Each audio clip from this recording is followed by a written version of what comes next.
All right, peace and shalom, family. What's good? It's Divine Prospect, Kingdom Harvard Ministries. No, didn't go live last week. So gonna have to make up for it in this session. As you can see, this is around our normal time. We're trying to get that early streak going in, but we can try and maintain that sometime in the future. All right. So I'm gonna give a moment for y'all to join in. All right. Shout out to Kwaku, Danielle in the building, Cheryl for joining us as well. All right. Make sure you share this link, and also hit that thumbs up button if you're feeling the material. All right. Shout out to Dwayne Yosef, Adiyah Israel. All right. So today I'm just gonna probably do a follow-up from the last two videos because a lot's been transpiring. Just touch on a few things, you know what I'm saying? Sister Yantis, I did get the email. I didn't get a chance to look at it yet. Hopefully it's not urgent. If it is, as soon as the session is over, I'm gonna read it and respond. So I'll do that as soon as the session is over, all right? Shout out to Yosef, Abdiel Iban, Yasharala. Oh, excuse me, Yashar Ra'al. Yeah, there you go. All right. So hold on, family. Just give me a second.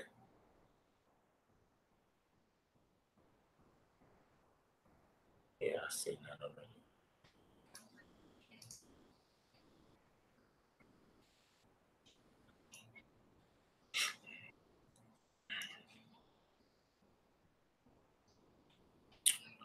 All right, so just gonna give it a minute.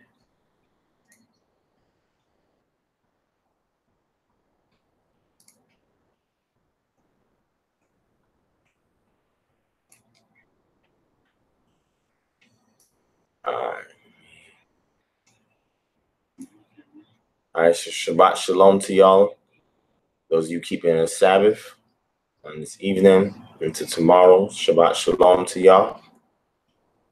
All right, shout out to Love Yaz Koyos, Kiefer Aviel Ben Yisrael, Matthew Yisrael, CDC, Knowledge, Truth, Peace, Peace.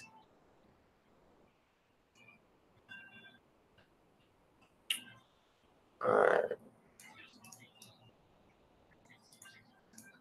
Hold on.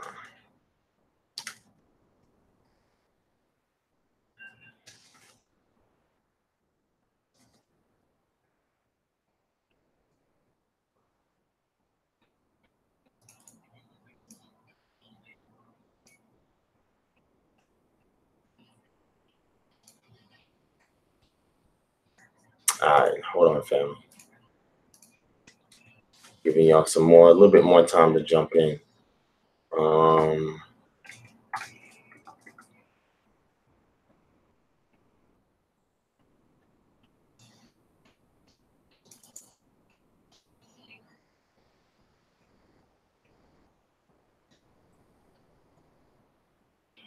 Okay.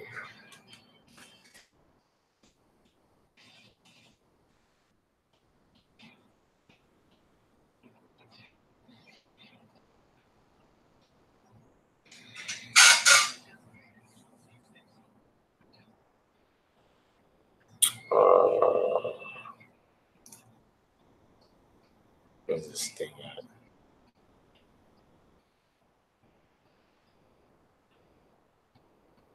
Can't find it. Oh, I think this is it. Yeah, this is it. So good. All right. Kwaku Danielle says, anybody got any remedies for a sore throat? Depending upon what's causing a sore throat, if it's a bacterial infection or viral infection, what's really good for that would be some colloidal silver. They have colloidal silver throat sprays that you can get from Whole Foods. You can get it from Sprouts. any natural health food store. Garlic is also good for that as well. Ginger is good for sore throat as well. Those have all anti-inflammatory properties and antihistamine properties. And that's actually how it's anti-inflammatory, because it doesn't suppress the histamine, but it stabilizes the histamine, so that way not too many cytokines is going out to force swelling in the throat. So cayenne pepper is also good as well. Cayenne pepper is also a blood purifier. If you want to detox as far as blood, that's good as well. You can also get any kind of antioxidants is good too, like any kind of dark berries, also good for sore throats as well. But the most important thing is the cause of the swelling. If your sore throat is caused by getting hoarse, let's say you've been talking a lot, you've been shouting, not yelling a lot, that's different.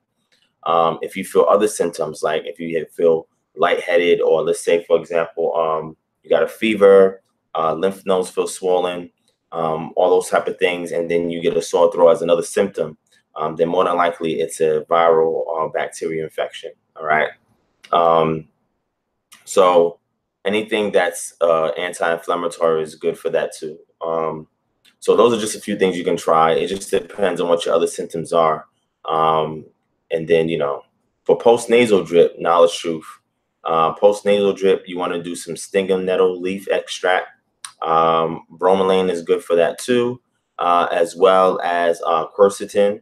Quercetin is also good for that as well, for post-nasal drip. Those are the two main things, quercetin and stinging nettle leaf. Those things will help and bring some good relief. All right. So with that being said, let me go ahead and get started. So again, family, peace and shalom. Like I said, I was just giving a moment for y'all to join in. Before we get started.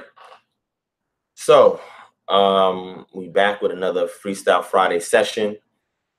Like I said, I didn't give y'all one last weekend. It was kind of rough.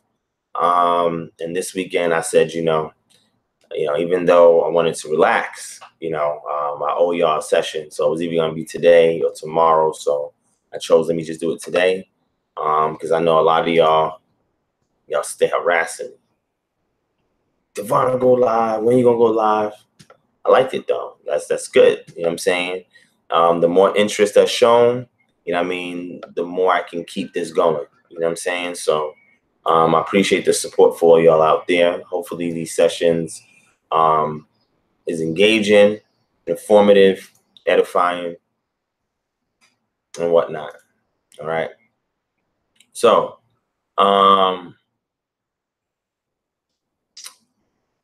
Yantis, you said relocating to the melanated city. What are you talking about? You talking about Atlanta? You talking about Chocolate City? That's what you mean by melanated city? Or are you talking about that Green Haven initiative? Let me know. Shalom to Lorraine. I am in the building. All right. All right. So the first thing I want to start off with, and I think you're talking about the Green Haven initiative. The Green Haven is not up yet. That's what we're fighting to get that established. You know what I'm saying? So that's probably going to take another year before that gets off the ground, depending upon how things work out the remaining of this year. But in the interim, you still have Stonecrest, you still have South Fulton, which is two other Black city hoods, you know what I'm saying, incorporated municipalities out here in Atlanta. So those are also some good options too, even though Green Haven is probably going to be 100 times better because it's in a totally different county and there's more square mileage, you know what I'm saying? So, but if you're talking about Green Haven, that's what I think you're talking about, Green Haven. Yeah, you're talking about Green Haven. That's going to take some time, but as soon as it's up, you know what I mean, you're going to get that information from me, all right? So Corey King says, Shalom, is it wrong for a man to have long hair? According to Torah, it's not wrong. If somebody believes otherwise, you post your script, let's deal with it. A lot of people get that from Paul's writing, and you just got to understand the audience in which Paul was talking to. That wasn't designated for Israelites, because even those who have Nazarite vow, their hair has to grow long. You can't even cut it, it has to lock up. and even Ezekiel, when Ezekiel was being taken up to go and see these visions, the spirit that took him up grabbed the lock of his hair. So your hair can only lock if your hair is long. So Ezekiel had long hair. And there's no indication in the book of Ezekiel that he was a Nazarite, right? Or he took the Nazarite vow. His parents pledged him to the Nazarite vow. All right. So having long hair that's not against Torah. You know what I'm saying? Paul gave his commentary because he was directing his information to a specific audience, but it was not geared towards Israelites. When I say Israelites, some people may say, oh, those Gentiles were northern tribes or whatever. And I'm telling y'all, if he was talking to Israelites, then, there's a lot of evidence that we have in Tanakh that would come in almost a contradiction of. So Samson's another example, exactly. You know what I'm saying? So it's not a sin to have long hair. You know what I'm saying? So Dwayne, that's Stonecrest. Stonecrest. The other one is South Fulton, right? Both of those is in Fulton County. Green Haven is going to be in DeKalb County. All right. So Stonecrest and South Fulton. All right. So Corey says, what do I have to do to be a part of KHM? Well, we will be doing enrollment after June. All right. So we postpone enrollment right now, but we will be doing enrollment after June. So we're talking about a little over a month. All right. But if you're interested, you can send an email to kingdomharbinger@gmail.com and just put membership in the subject line, and we'll get it to you. All right. So that's what you can do if you want to be a part of KHM. So KHM is growing. We have a lot of people that's, waiting to join or enroll. So we're talking about at least 60, 70 people, more on top of what we already have. So those people who are actively engaged in KHM, we're doing some programs, but I put a lot of stuff on hold because of life events. But after June, going into July, into the rest of the summer, we'll be ramping things up. We'll be opening it up for enrollment, bringing y'all in, and you'll get, the assessment test. And then from there, you get the welcome packet and all that fun stuff. All right. So, but you got to be willing to put boots to the ground and put some work in your community. And you got to bring something to the organization. So you got to have a business, a trade, a skill, something, because we want to reference you in the event that somebody within the organization needs a service or needs a good, a commodity, a product, whatever the case may be. We're going to have a directory so that way we can refer to each other, because the objective is community and autonomy, right? And that's laying on the foundation of restorative culture. All right. So if you're somebody that just want to sit on the sidelines, it may not be the best organization for you, but you can still come and learn from KHM. And when we launch the website again after June, then on there you can, sign up for the university, and you can take the courses that we have on there, etc. So there's going to be some courses for members only. There's going to be general courses if somebody just wants to sign up just for the courses. You're going to go through anthropology, archaeology, language, textual criticism, all that fun stuff. You know what I'm saying? Apologetics. It's going to be modules on that. Okay. So hopefully that answers your question, Corey. All right. So thank you for asking. I appreciate that. All right. So let me continue. Right. So this is the weekend reviews. A lot of stuff been going on, man. A lot of stuff been going on. I realized this, and this is probably gonna be my last video on it. And then I'm just gonna move forward on this RBG Hebrew thing. And it's been really getting under some people's skin. Really been getting under some people's skin. It's shout out to Dale H in the building. There's been, a lot of people. The good thing about it is the fact that it's being addressed. It helps us to identify where people stand in regards to this. People went as far as to say that people who are RBG Hebrews don't keep Torah. And I'm like, where?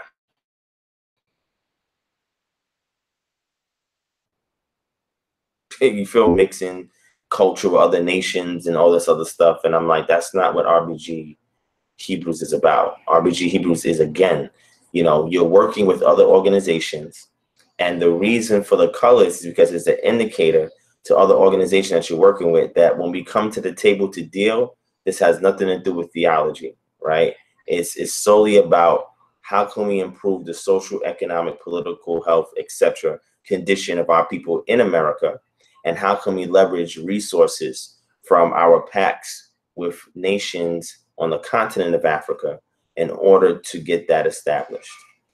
All right, I went into the Ghana discussion before, and I share with y'all the things that Ghana, the programs that Ghana has available for African Americans or Africans in the diaspora, and the resources that they have that can be benefited for us. The scripture says that a prudent man leaves an inheritance for his children's children, and the wealth of sinners is laid up for the righteous. That's important, right? So there's going to be resources in the form of wealth that's going to be available for us to take advantage of. Once we learn diplomacy and tact and how to work with these organizations and work with these entities, so that way we can pull in the necessary resources to build our community. People say that, oh, I'm an Israelite, you know, I'm part of the nation of Israel. I say, you're part of the nation of Israel? What do you mean, the state of Israel that was formed in 1948 in Palestine? That one you're talking about?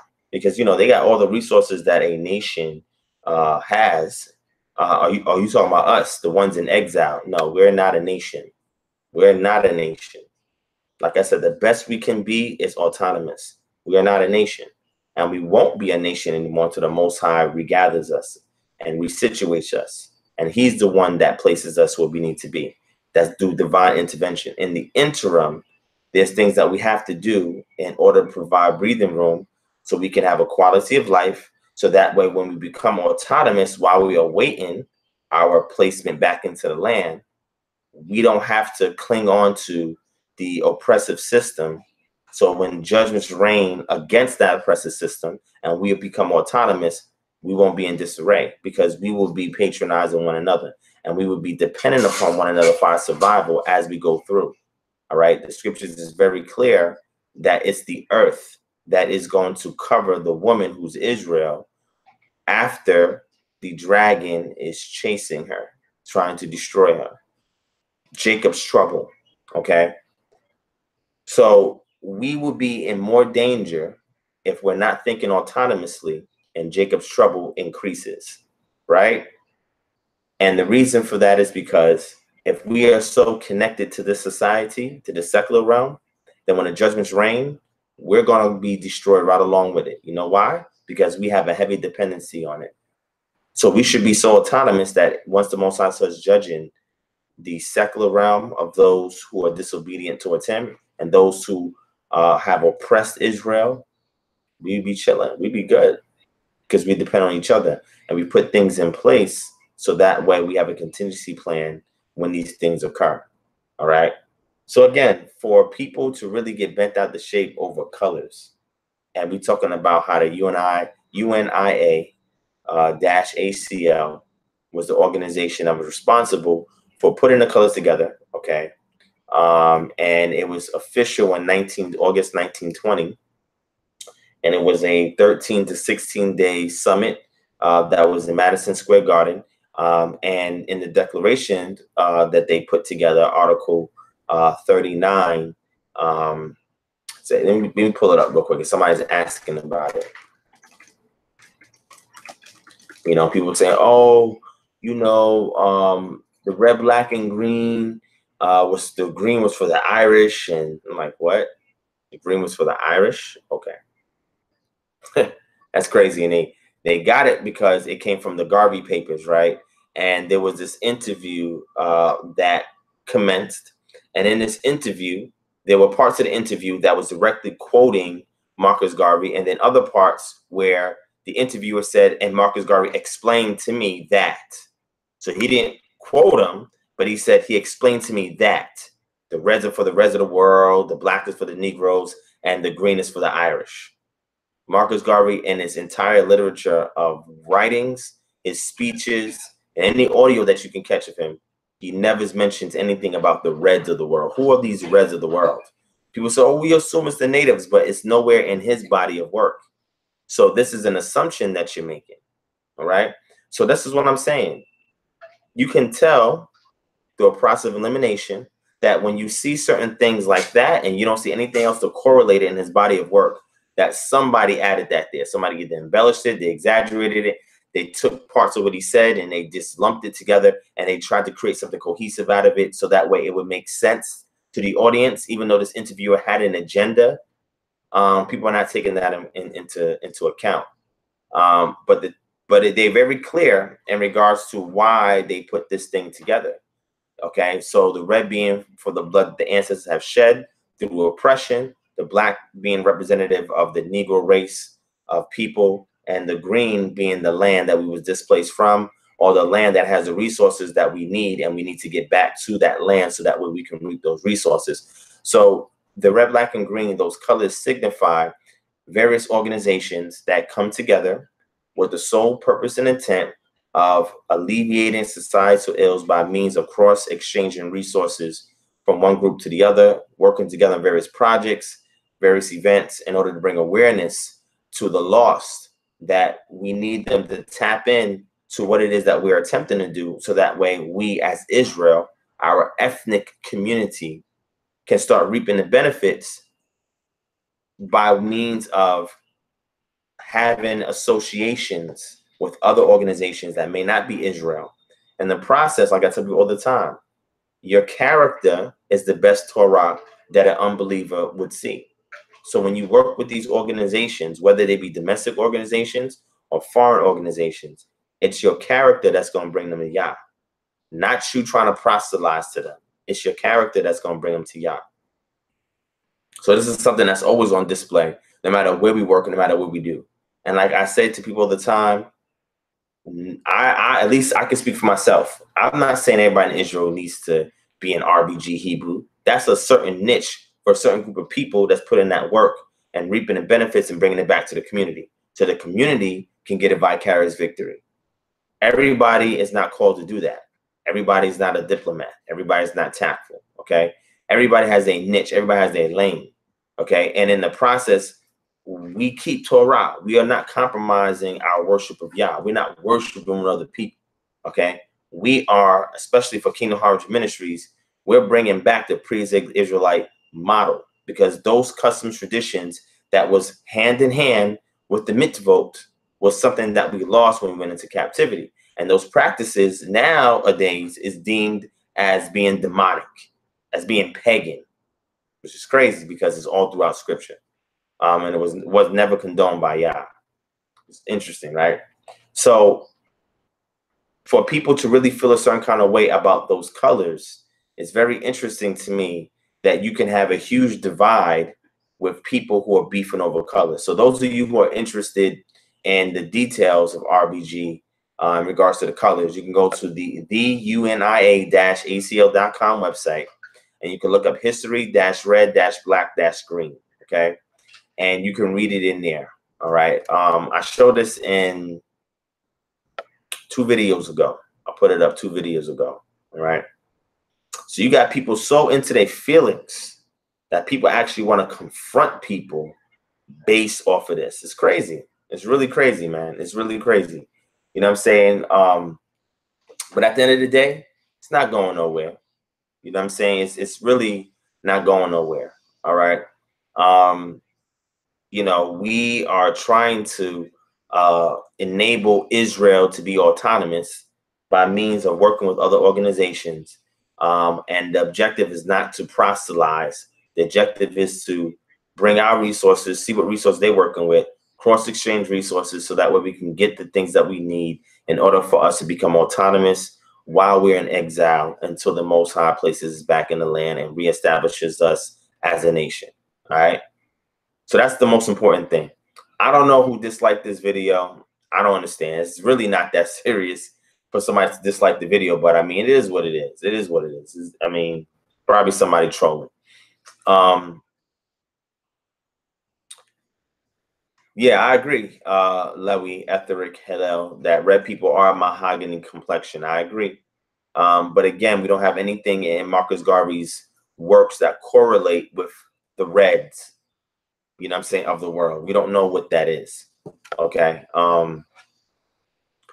Yes, Kwaku is correct.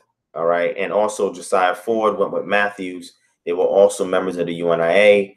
Josiah Ford at a point had a contention with Marcus Garvey, and they split, and he wound up doing his own thing. All right. But Matthews went his way as well at some point because there was a disagreement. Right. But initially, they were members of the UNIA-ACL. They helped to put together a lot of, elements of the movement. And that's simply because they understood the benefit of it. You know what I'm saying? Peace, my brother Malik in the building. Shout out to Cohart's Music, Sandiata Marcellin, Shama Talmido, Bruce Mitchell, Anna Israel, the Black Av One, Tamika Yevra, Yehoshua Shamar. Peace and shalom to y'all for joining in. My sister Nabia Yashael. Peace, family. Thank y'all for joining in. All right. So it's just, like I said, it's just, when people really get hung over and bent out of shape. And I say to people, I said, listen, I don't have, y'all wear the shield. Some of y'all wear the shield of David. All right. And I said, you have no evidence that this shield of David was even used during a time when David existed. I mean, where's your evidence of that? So you're looking at the 11th, 10th century BCE. Where do we see a shield of David at? Anywhere in archaeology in Israel? And where is it? It doesn't exist. All right. So this is something that comes much later on. We see it in some Jewish sites in the 3rd, 4th century AD, and then we see it in the literature of Jewish works starting about the 9th, 10th century AD, and then more so in the 12th century, and we see them in siddurs, right, in prayer books. We see them as seals on certain manuscripts. So those people that were using it at that time, those were not our people. So I challenge anybody who uses the shield of David, and this is not a challenge in the sense where I'm saying, oh no, the shield of David is wrong, don't wear it, whatever. That's your business. But it's a symbol to show it to us somewhere in an archaeological site of ancient Israel during the time when David lived. Just show it. Show it. The Star of David, Shield of David, Magan, Dawah, however you want to say it. Show it to me. If somebody got evidence of it. All right. So anyway, then people, they got camps, and their camps got certain colors. And I ask people, why are you using different colors to distinguish your camp from other camps? What you doing that for? Why are you rocking these colors? What do these colors mean? Everybody, some people, oh, colors, it's not that big deal, though. It's not that serious. Some of them say, oh yeah, well, this color represents this color. I said, oh, so you wearing certain colors to make your camp distinguished from other camps. And then now you have explanations of why you're using these colors. Yeah, but this has to do with Israel. It does? Where in the scriptures does it say for you to rock those colors? You got a scripture for that? Oh, you ain't got a scripture for that, but you asking me for a scripture for RBG. Okay. All right. Oh, wait. So you got a symbol. Oh, I like that lion symbol. Now show me where the Most High told Israel to wear a lion symbol. All of Israel to wear a lion symbol. And then you got a menorah on there. Can you show me what the scriptures say for us to wear menorahs? You got a scripture for that? Oh, you ain't got a scripture for that? Man, y'all, that's crazy. That's really crazy. You ain't got a scripture for that? Damn. But you getting on me. Oh, but you see, the UNIA had nothing to do, and the RBG class had nothing to do with Israel. It encompassed Israel. So when you say it has nothing to do with Israel, that's false. Because if it had nothing to do with Israel, then nobody who's an Israelite can join that organization. And it's not even an organization unless you're thinking about the UNIA. But wearing the colors is something different than joining the UNIA. Those are two different things. The colors was part of the official flag that represented the UNIA. But nowadays, people rock those colors and they're not part of the UNIA. A whole bunch of people rock those colors now. Well, Lion Bear. Shout out to Lion Bear. The RBG is not an Israelite doctrine. That's the point. Okay. Yeah, well, Brother Malik, I agree. I went out to 3 sessions out here in Atlanta to the Atlanta division of the UNIA. 2 associates of mine are part of the UNIA out here in Atlanta. And the website that they have up is not really an official website. There's various divisions of the UNIA. There's a strict code that's followed for people who are members. If you want to be a member as well, there's certain prerequisites that you got to meet in order to be a member. Okay. So when that website that was quoted with the Irish element in it, that's why I said, but people who are not familiar with Marcus Garvey's writings, they're going to run with that. Marcus Garvey spoke about the Irish and about their revolution. Okay. He admired them for doing that. He didn't say, oh, we're going to bring them in because the name of the organization it has to do with Negro improvement. So why would Irish be included in Negro improvement? Universal Negro improvement? That doesn't even make any sense.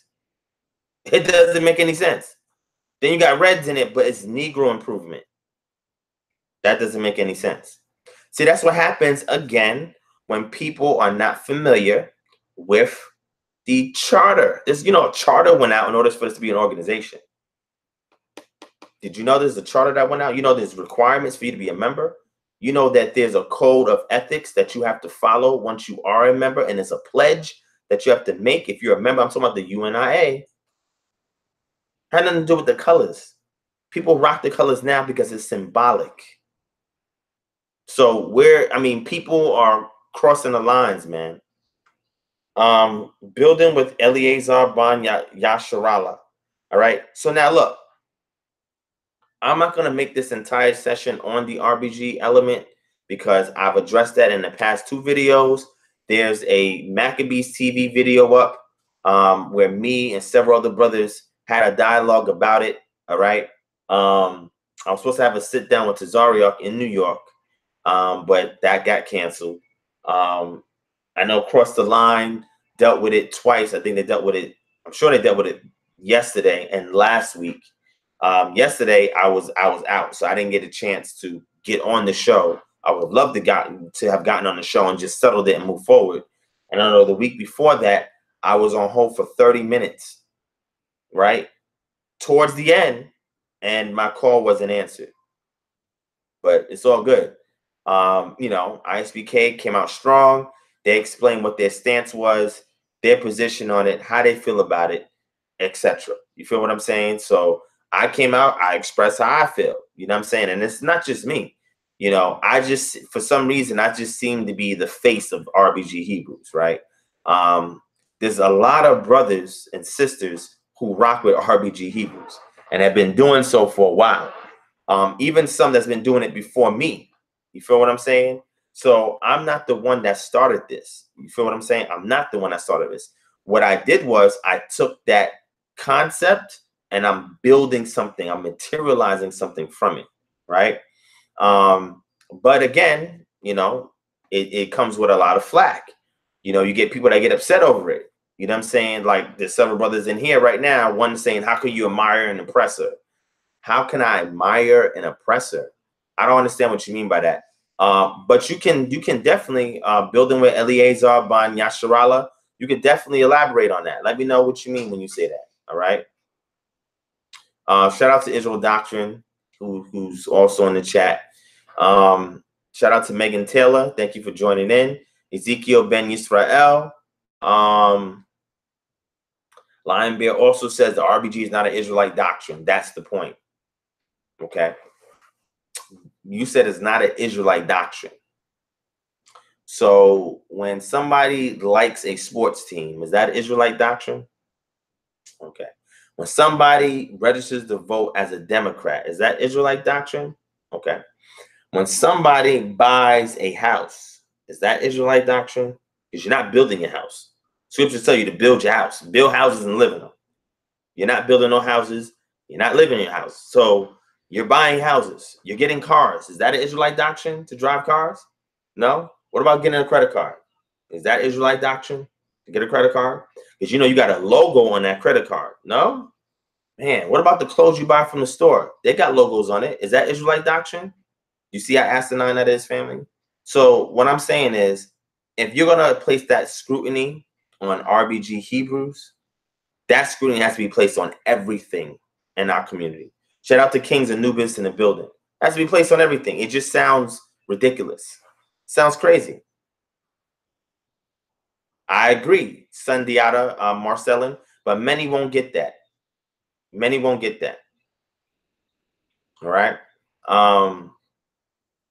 Lorena and Brother Ron, how do you feel about the GOCC brothers? Is there something in particular you want to know in regards to that? Again, this is why I don't bang on camps, right? There's things that camps do that I agree with. There's things that they do that I admire, but there's things that they teach that I disagree with. Not all camps, but a lot of things that they teach I disagree with, right? But I have friends, good people I could call my friend or an associate in almost every major camp. You feel what I'm saying? Matter of fact, and I never share any private messages, right? Because I don't do that, right? That's dry stitching. I don't do that, right?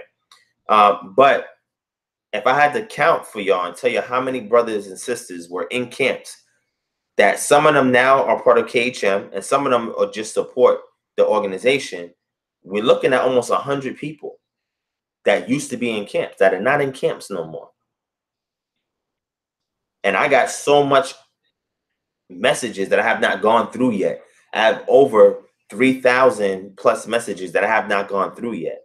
And I'm sure some more is waiting in there saying the same thing. I get text messages, I get inbox messages, I get YouTube messages, I get Instagram messages. So, I mean, brothers and sisters that used to be in camp said, look, I appreciate the work for KHM, Divine Prospect. It was good information. It's brought me to another level. Camps have their function in our community. They have their role. KHM has its role. KOI has its role. You understand what I'm saying? Everybody plays a role. So when it comes to GOCC, I don't knock GOCC. GOCC is doing what GOCC knows to do. Now, I have disagreements with certain doctrine that they have, but that has nothing to do with me dismissing them off completely as if they're ineffective or as if they don't play a role in regards to waking our people up. And I tell people all the time, sometimes the awakening cannot happen the same for everybody. Some people have to go through steps. Some people can get an epiphany and transition both feet in. You feel what I'm saying? Head first. Everybody can't transition like that. Everybody has their role. But the issue that I have is when people want to nitpick and be petty because certain brothers have a niche doing what they're doing.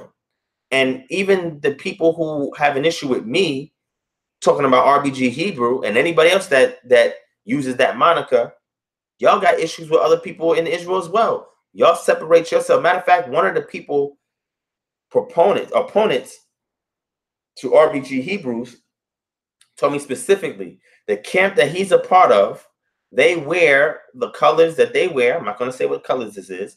And they named this a particular camp to separate themselves from other Israelite camps, such as GMS. This is what the brother said to me. And I'm like, so you using a name and you're using colors and you're using this to separate yourself from another camp. And the colors that you're using is not really in scripture to say use these colors together. The symbol you're using a menorah. When did the scripture tell us to wear an image of the menorah anywhere? Is that in scripture? You got a scripture for that? That's what they say. Show me RBG in scriptures. Show you RBG in scriptures. Show me credit cards in scriptures. Show me cars in scriptures. Show me a helicopter in scriptures. Oh, y'all can't find that? Oh, man, that's crazy. It's not there? It's not there? Are you sure it's not there? I'm sure it's there symbolically somewhere. Let me know if you can find it. Come on, man. It's crazy, man. See, now here we go. Building with Eliezer Ban Yasharala, right? I'm calling you out, Ak, because you asked me a question, and this question you asked me is related to your previous comment about admiring the oppressor. So you're asking me, how do I feel about Africans? I see certain Africans as allies. I don't see all Africans as allies because all Africans don't recognize me as an ally. The ones that do recognize me as an ally I'm willing to work with them. So that way I can get the necessary resources that they have available to build my community. Now, when you say that they're the oppressor and I admire the oppressor, show me how I'm admiring the oppressor. Show me how I'm admiring the oppressor. I don't have to disrespect somebody else's culture in order to big up mine. Only a person that's operating via their lower frequency or lower self are people that respond that way. They never make it up to the top point of the pyramid of the hierarchical period of needs, which is self-actualization. They're actually operating down here. I don't need to operate that way. Tell me where the scriptures say for me to hate somebody we call an African, even though there's Israelites on that continent, there's Shemites on that continent, they're not all Hamites. Give me a scripture that tells me to hate them. Just post a scripture. Let's go over it. Post a scripture and let's go over it. Go ahead, just put the scripture in there. So I respect everybody else's culture. Why would I not respect everybody else's culture? I'm here for the lost sheep of the house of Israel. That's what I'm here. That's who my audience is. But I don't have to hate somebody else's culture in the process. I study ancient Kemet. You think I hate ancient Kemet? I don't hate ancient Kemet. Why would I spend time hating ancient Kemet? It's not that serious. I do what I do because I have an assignment to fulfill. Other people do what they do because they believe they have an assignment to fulfill. My objective is put the information out there and let the information draw them. I don't have to beat nothing over nobody's head. Shama, you want to jump in? Yeah. Building with Eliezer Ban Yasharallah. I'm speaking about Hamites as well. If there's Hamites on that continent that want to work with my organization so that way we can get resources necessary to build our community, then I'm going to work with them. That's how it's going to work. And I'd rather work with them. I'd rather work with them than domestically with organizations here with people that don't look like me that's oppressing me. I'd rather work with them. So, I feel you, Brother Malik. I feel you. I feel you. I definitely feel you. All right. So this is what I'm going to do. All right. Building with Eliezer Ban Yasharallah. Do you want to get in a chat? Let me know. If you want to chat, let me know. Shama Talmido, I know you want to get in knock. Shout outs again for the idea for the pendant. All right. But what's this? All right, so let's do this. Let me do this. Shout out to Chemo Ben Israel in the building. Angel Marie in the building. Just Looking in the building. I think I got everybody. So let's do this. I'm gonna open up this chat. Shout out to Carlton Robinson. When it's a Sabbath start and end. Carlton Robinson, I have a great video on this channel where I go into the Sabbath. Is it a 24-hour or 12-hour period? Go back and check that video out, and you'll be able to see what my stance is. And I go into depth. And it's not just me speaking on it. It's me in a teleconference. And the reason why I like putting up teleconferences is because you see me interacting with other people that have an opposing worldview than I do, right? So it's a good way for you to objectively come to your own conclusion after seeing what it is that I teach and what others teach as well. All right. Shout out to Adanaya Ha'or. All right, Rin. All right.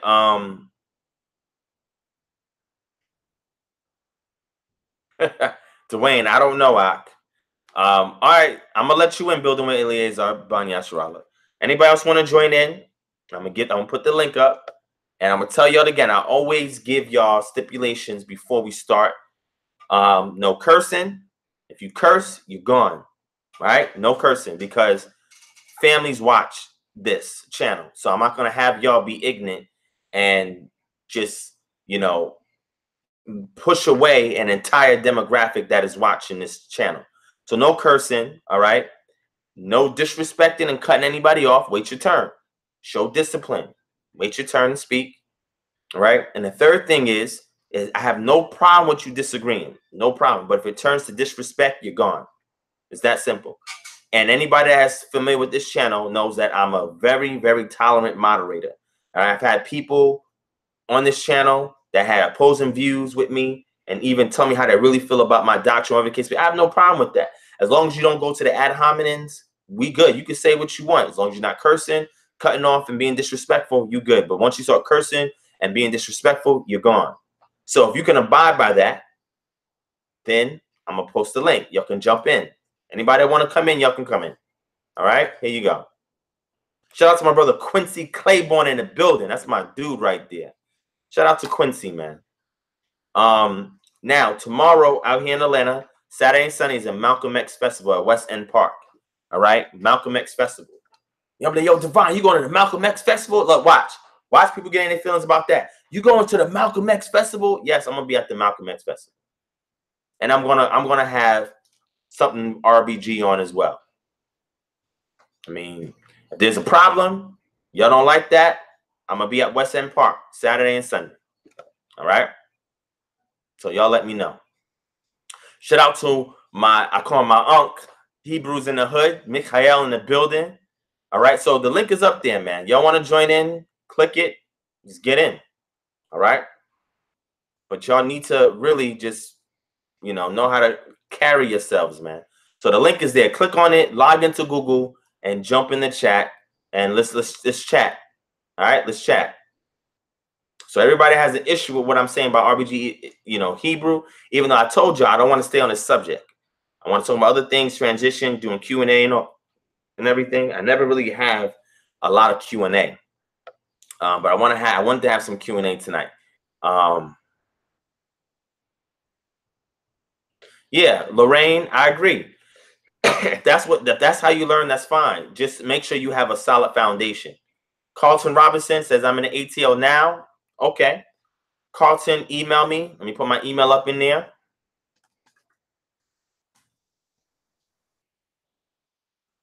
Email me. All right. If you want to meet me at the Malcolm X Festival in West End Park, let me know. If you want to come to our congregation, let me know. Just let me know. Knowledge Truth says, how do you determine your tribe? Knowledge Truth, I don't know if you're familiar with this channel, but I have several videos that deal with that. I have 2 videos that say African Americans are not from the tribe of Judah. Go back and watch those videos. And I have another video that I did recently, a lecture that I did recently. The lecture is called Unlocking the Time Capsule, the Israelite Time Capsule in West Africa, something along those lines. I don't know. I forget my title sometimes. But those videos, go check them out. And I go through the methodology in which I utilize to determine what tribe we're from. All right. So that's how I determine what tribe I'm from. I'm not from Judah. More than likely, I'm not. I'm going to say it like that. More than likely, I'm not from Judah. The odds are it's a northern tribe that I'm from. Right. And I'm talking about someone that had ancestors that came from the transatlantic slave trade. So the link is out there. I don't see nobody jumping in. I know people was having an issue with me talking about RBG Hebrews, saying it's a doctrine and all of that. Okay.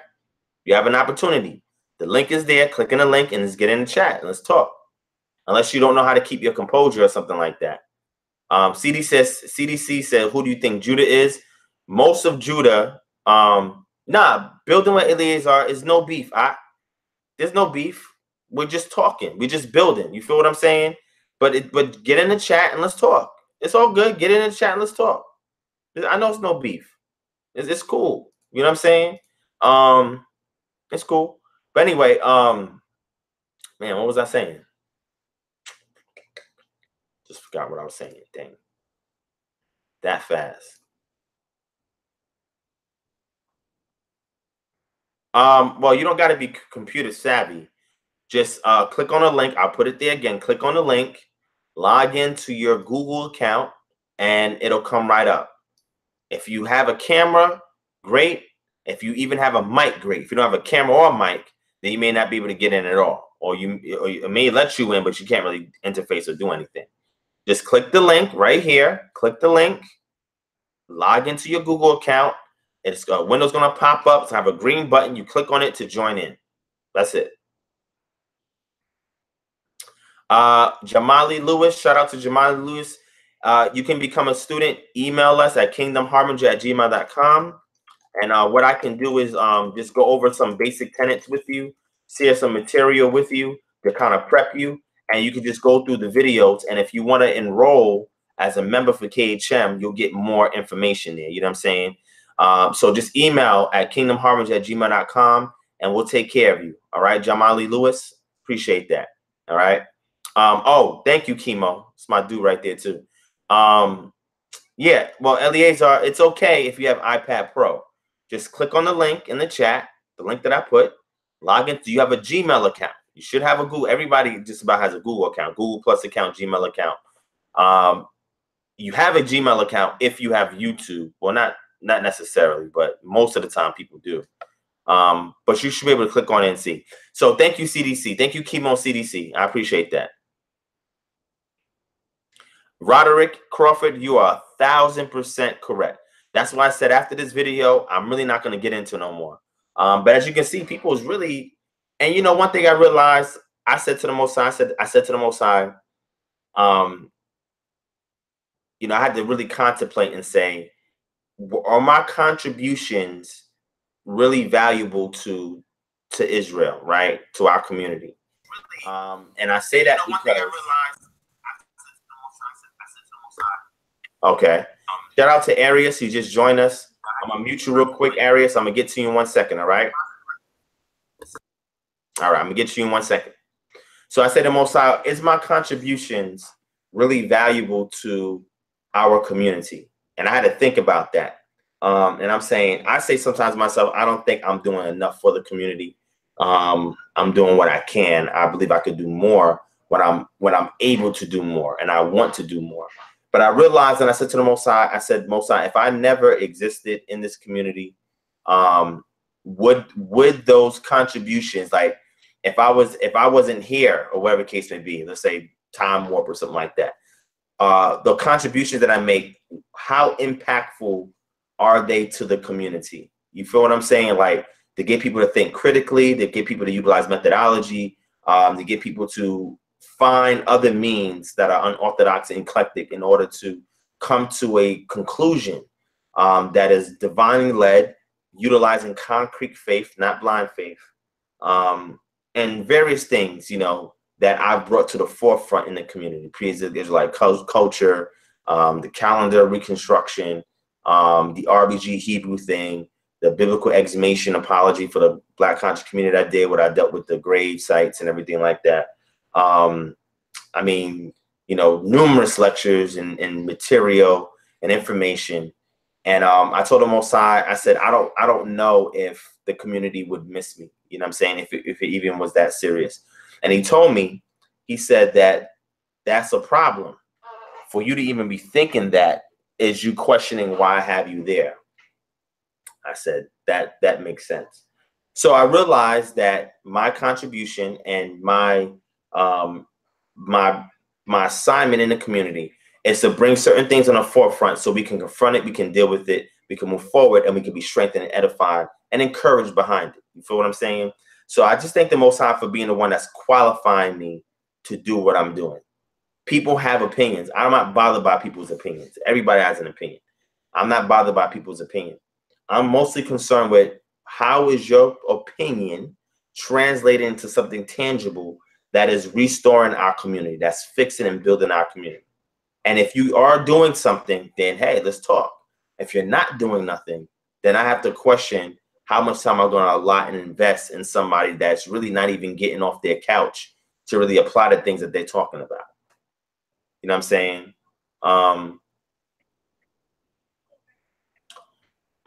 You didn't get a response to your emails.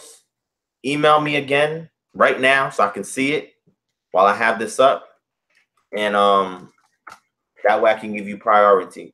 You know, I'm not purposely ignoring anybody's emails. Like I said, I get hundreds of emails, a lot of emails. I get a lot of emails. So I'm not purposely ignoring anybody. So if I've overlooked your email, I apologize.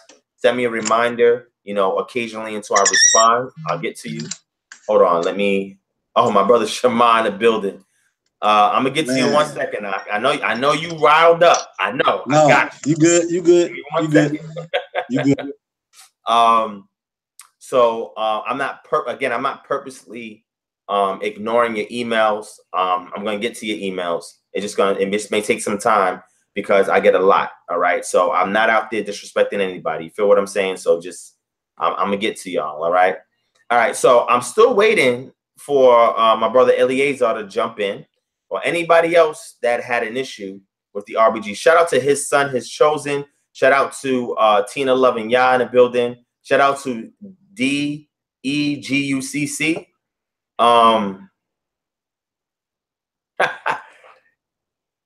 You know what? DEGUCC, that's an excellent question. Man, I would love to get into that if we can move past the RBG Hebrew thing. All right. Definitely. I would love to touch on that. All right. So, Quincy, yes, you're on the right track. Shout out to Bernie sat in the building. Navia, yeah, he disappeared, Joe. I don't know what happened to the Ak. You know, he said he was on an iPad Pro. iPad Pro has nothing to do with anything. It's just a thin client to access something. So you can still use Google Hangouts on that. All right. You can use it through the app. You can get the app and you can click on the link and join right in, log in and join right in. All right.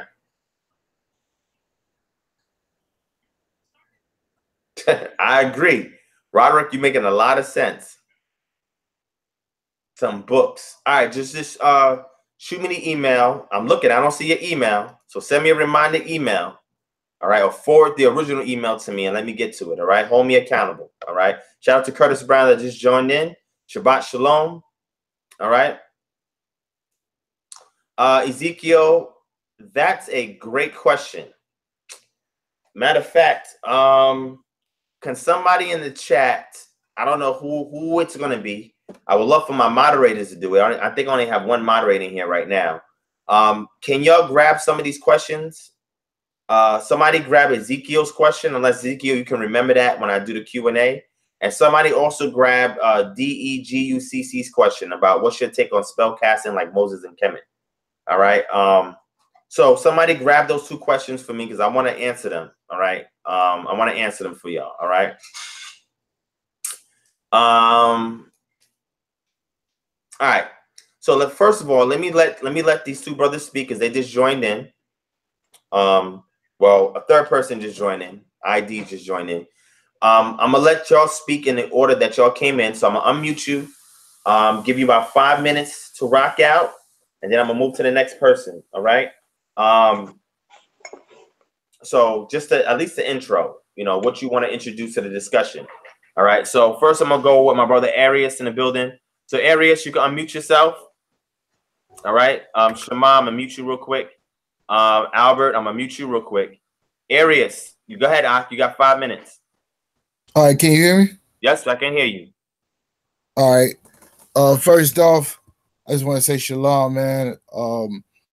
I spoke to you a while back or whatever, but I'm off to Kazakh tomorrow from the ISUPK, Florida. Big fan of your work. I actually follow you, one of the few people I listen to outside of the school. And I've kind of been waiting, you know what I'm saying, to actually dialogue with you, or even have brothers that I learned from dialogue with you. And so I was just hitting you up just on this RBG thing. It's not really as big of an issue unless we make it that. So what I wanted to bring into the conversation was just along the lines of, you know, the question that was asked, I guess, in the beginning is, you know, we done had a whole bunch of time where we've been oppressed. We've been sleep. We didn't know who we was as a people. And you being one of the brothers who know who we is as a people, know how important our identity is, and us being the chosen people of the Most High. You know what I'm saying? It's like for us to, I guess, join ourselves to people that might have had anything to do with us not knowing our identity besides ourselves, because we had a big part in it. I just wanted to make sure you understood that, you know, it's brothers that's high-ranking captains, officers that respect your work and want to hear what you got to say about it. And we've been kind of waiting for you to, you know, dialogue with us about it. It ain't like nobody, we take shots at everybody. You know, that's how we roll. But it's nothing, it don't got nothing to do with not being brotherly. We all at the end of the day coming into the truth about who we are, and we all gonna deal with it a different way.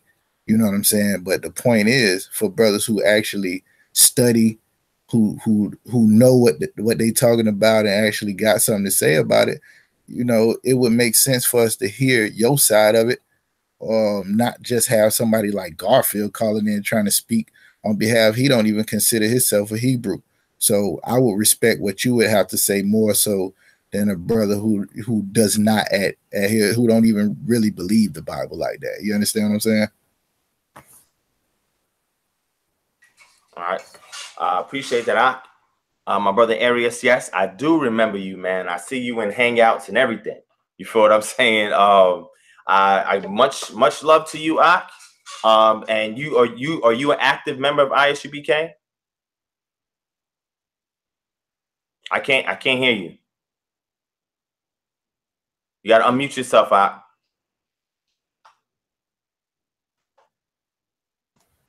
All right, can you hear me now? Yeah, I can hear you now.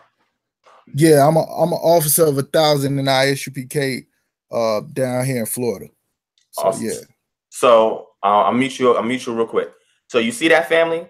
So, and this brother Arius, I have a lot of respect for him. I know the brother from previous dialogues in the past. I've seen a lot of hangouts he be in. And this, I'm telling you, this brother right here, he studies. All right. So I have, again, good relationships with brothers that are in camps. That's why I don't bang on camps, because they got information and I've learned some stuff from them. So I can't even say, oh, and I ain't learned nothing. No, that's ego once people say stuff like that. I learned stuff from them, and I'm willing to say, hey, look, if you got something to show me otherwise, I'll consider it. And at whatever given time, if that seed is planted and the Most High want to grow it, it'll happen. So again, the fact that this brother is here, much respect for this brother for that. He said, and it's an excellent question he asked. He said, you know, a lot of people, and this is the case, and he's right. A lot of people who are high ranking in camps hit me up all the time, but a lot of times they do it on the low, and they be like, oh, Devon, you know, I'm a captain here, or Devon, you know, I'm an officer here, Devon, and they hit me up on the low. And good thing that I don't share nobody's personal business out there. Yeah, Devon, man, I'll be following your work, man, and I like the information you say on this and that, you know, but there's some things I just can't get with real quick, and, you know, it's going to take me some time. I said, look, I'm not trying to be your doorway to leave out of camp. That's between you and the Most High. That has nothing to do with me. If that's fulfilling your needs and getting to where you need to go, do what you got to do. You feel what I'm saying? I said, but if you determine that there's some things that are leading you somewhere else in your walk, then you got to at least give some credit for where you came from. You feel what I'm saying? So I'm saying that so people can be mindful. I'm gonna mute you real quick. Shema. Wait, hold on. It's the same person? Yeah, same person. It's all good. He's probably fixing something. So I said, all I'm going to do is give you the information. I'm not here to persuade you or anything otherwise. You let the information do what it needs to do with you, and you bring it before the Most High. The brother asked a question to say, don't you see that joining with other nations, and nations who particularly may have had their hand in the oppression of us as a people, losing our heritage, our identity, our culture, our language? Why would you want to join up with entities that were responsible for oppressing your ancestors if you believe you're an Israelite and you believe that your ancestors were in West Africa and they were taken in a transatlantic slave trade by means of these African nations selling them into slavery, right? So one thing that's important, it's the same thing that I do when it comes to looking at you know, the slave masters that was in America. There's enough data for us to track a good amount of who these slave masters were, these initial slave masters were, and the ones that purchased slaves and all of that. We have that documentation, and that documentation is pretty accurate, okay? So we can trace families that were responsible for promulgating the slave trade, all right? When it comes back to these African tribes that some people call Hamites, we can also determine which tribes were responsible for putting Israelites and others into slavery. The question I want to ask my brother Arius, and I think that this will help me to answer his question, because His thing is the alliance part. Why would you want to align with the oppressor? You know, sometimes people got to do it unwillingly. Sometimes people got to do it willingly. In America, you have to get a job. Most brothers in our community, when they go to work, they work for an organization that is controlled by somebody in the upper echelon society who happens to be European descent. Can they choose not to do that job and become an entrepreneur? Of course. Nobody's forcing them to do that, but that's the most convenient way for them to make their bread. Am I going to knock a brother for doing that? No. Why would I do that? It's not that serious. Would that be them then being in cahoots with that person simply because they've contracted with them to reach certain resources, to take care of their home and their community? No. Why would I down a brother or sister for doing that?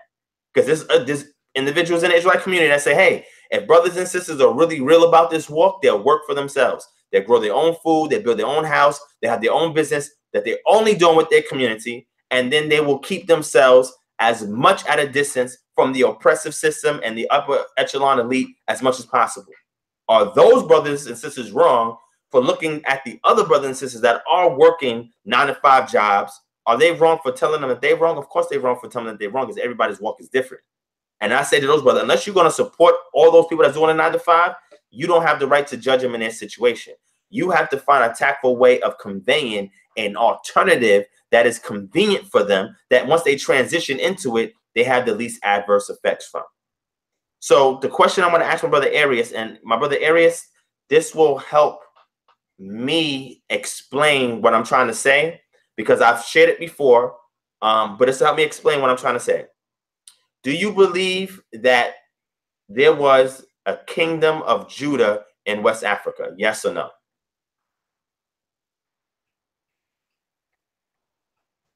Before the slave trade and during the slave trade. All right. So that kingdom of Judah, did they sell slaves? I don't know the answer to that question, but I would guess yes. Because biblically slavery was always a part of Israelite culture.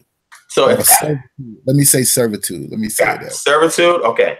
So if there was a kingdom of Judah and it was in the region of Benin that we see today, and we call that Ouida, right? And they were selling other Israelites, that puts us in a quandary, because that means that we can't even trust each other. So that means I can say, I ain't going to work with that brother and sister because they're Israel, because you know what? They may have came from one of those upper echelons of the rulers that was in the kingdom of Judah in West Africa that sold my ancestors. I ain't going to work with them. I ain't going to deal with them. See, it becomes very difficult. Now the lines become blurred. So we don't have that mentality if we believe that it was a kingdom of Judah in West Africa that was selling Israelite slaves, and people who come from Joseph lineage, Ephraim and Manasseh, they can beef with the other tribes and say, yo, your forefathers put my forefather into slavery. I ain't going to work with no Ephraim. or excuse me, Ephraim is going to be like, I ain't going to work with Judah. I ain't going to work with Reuben and Benjamin. They put my forefather into slavery. Manasseh can say, yo, I ain't going to, yeah, that's right. You know what? I got an awakening. I ain't going to deal with them either because they put us into slavery. Now, would those brothers be wrong by saying if an Ephraimite and a Manassehite, they come together and say, look, we're not going to work with no other tribes because they sold our forefathers into slavery? Would they be wrong for disassociating themselves with the other Israelites? That's a question for you, Khan, they would be wrong. Now, why would they be wrong? Because, all right, well, I'll tell you, because they would be wrong because that's their brothers. They got to forgive them 7 times 70. So that's good. You're quick on your feet. I see why you're an officer. All right. So you're saying the exception there is because that's their brother, meaning kinfolk, right? They have an obligation to forgive their kinfolk for the slavery situation, right? So are you saying that we also gotta forgive? Now, mind you, if the kingdom of Judah and West Africa existed, and they sold Israelites, then what about the ones that were left behind? What are they our enemies still? Because they didn't do nothing to repair the situation. They are brothers too. They are? So we got to forgive them too? Anybody who is of our nation, we have to forgive them too. Exactly. Man. Whether they in Africa, America, South America, the four corners of the earth, we got to forgive them too. Okay.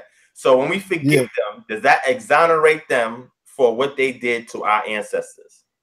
Absolutely. It does? They get a free pass? They get a free pass. Damn. That's what Yahushua came for. Okay. Now, here's the thing, though. Once they come into the knowledge of the truth, then that's something different. So now, if they switch out and they know better, they know that we are people, they know that the law says you're not supposed to do that, then the Most High got to deal with them on that. Wow, that was a great escape route, man. That was excellent. I like that. Hey, we do this for a living, right? Yeah. You took the air. You took the air a lot. I was trying to build up on. All right, so we got to forgive them. Now, mind you, I may be a little different. I may forgive, but I'm gonna keep it a buck with you. I'm gonna feel a certain kind of way.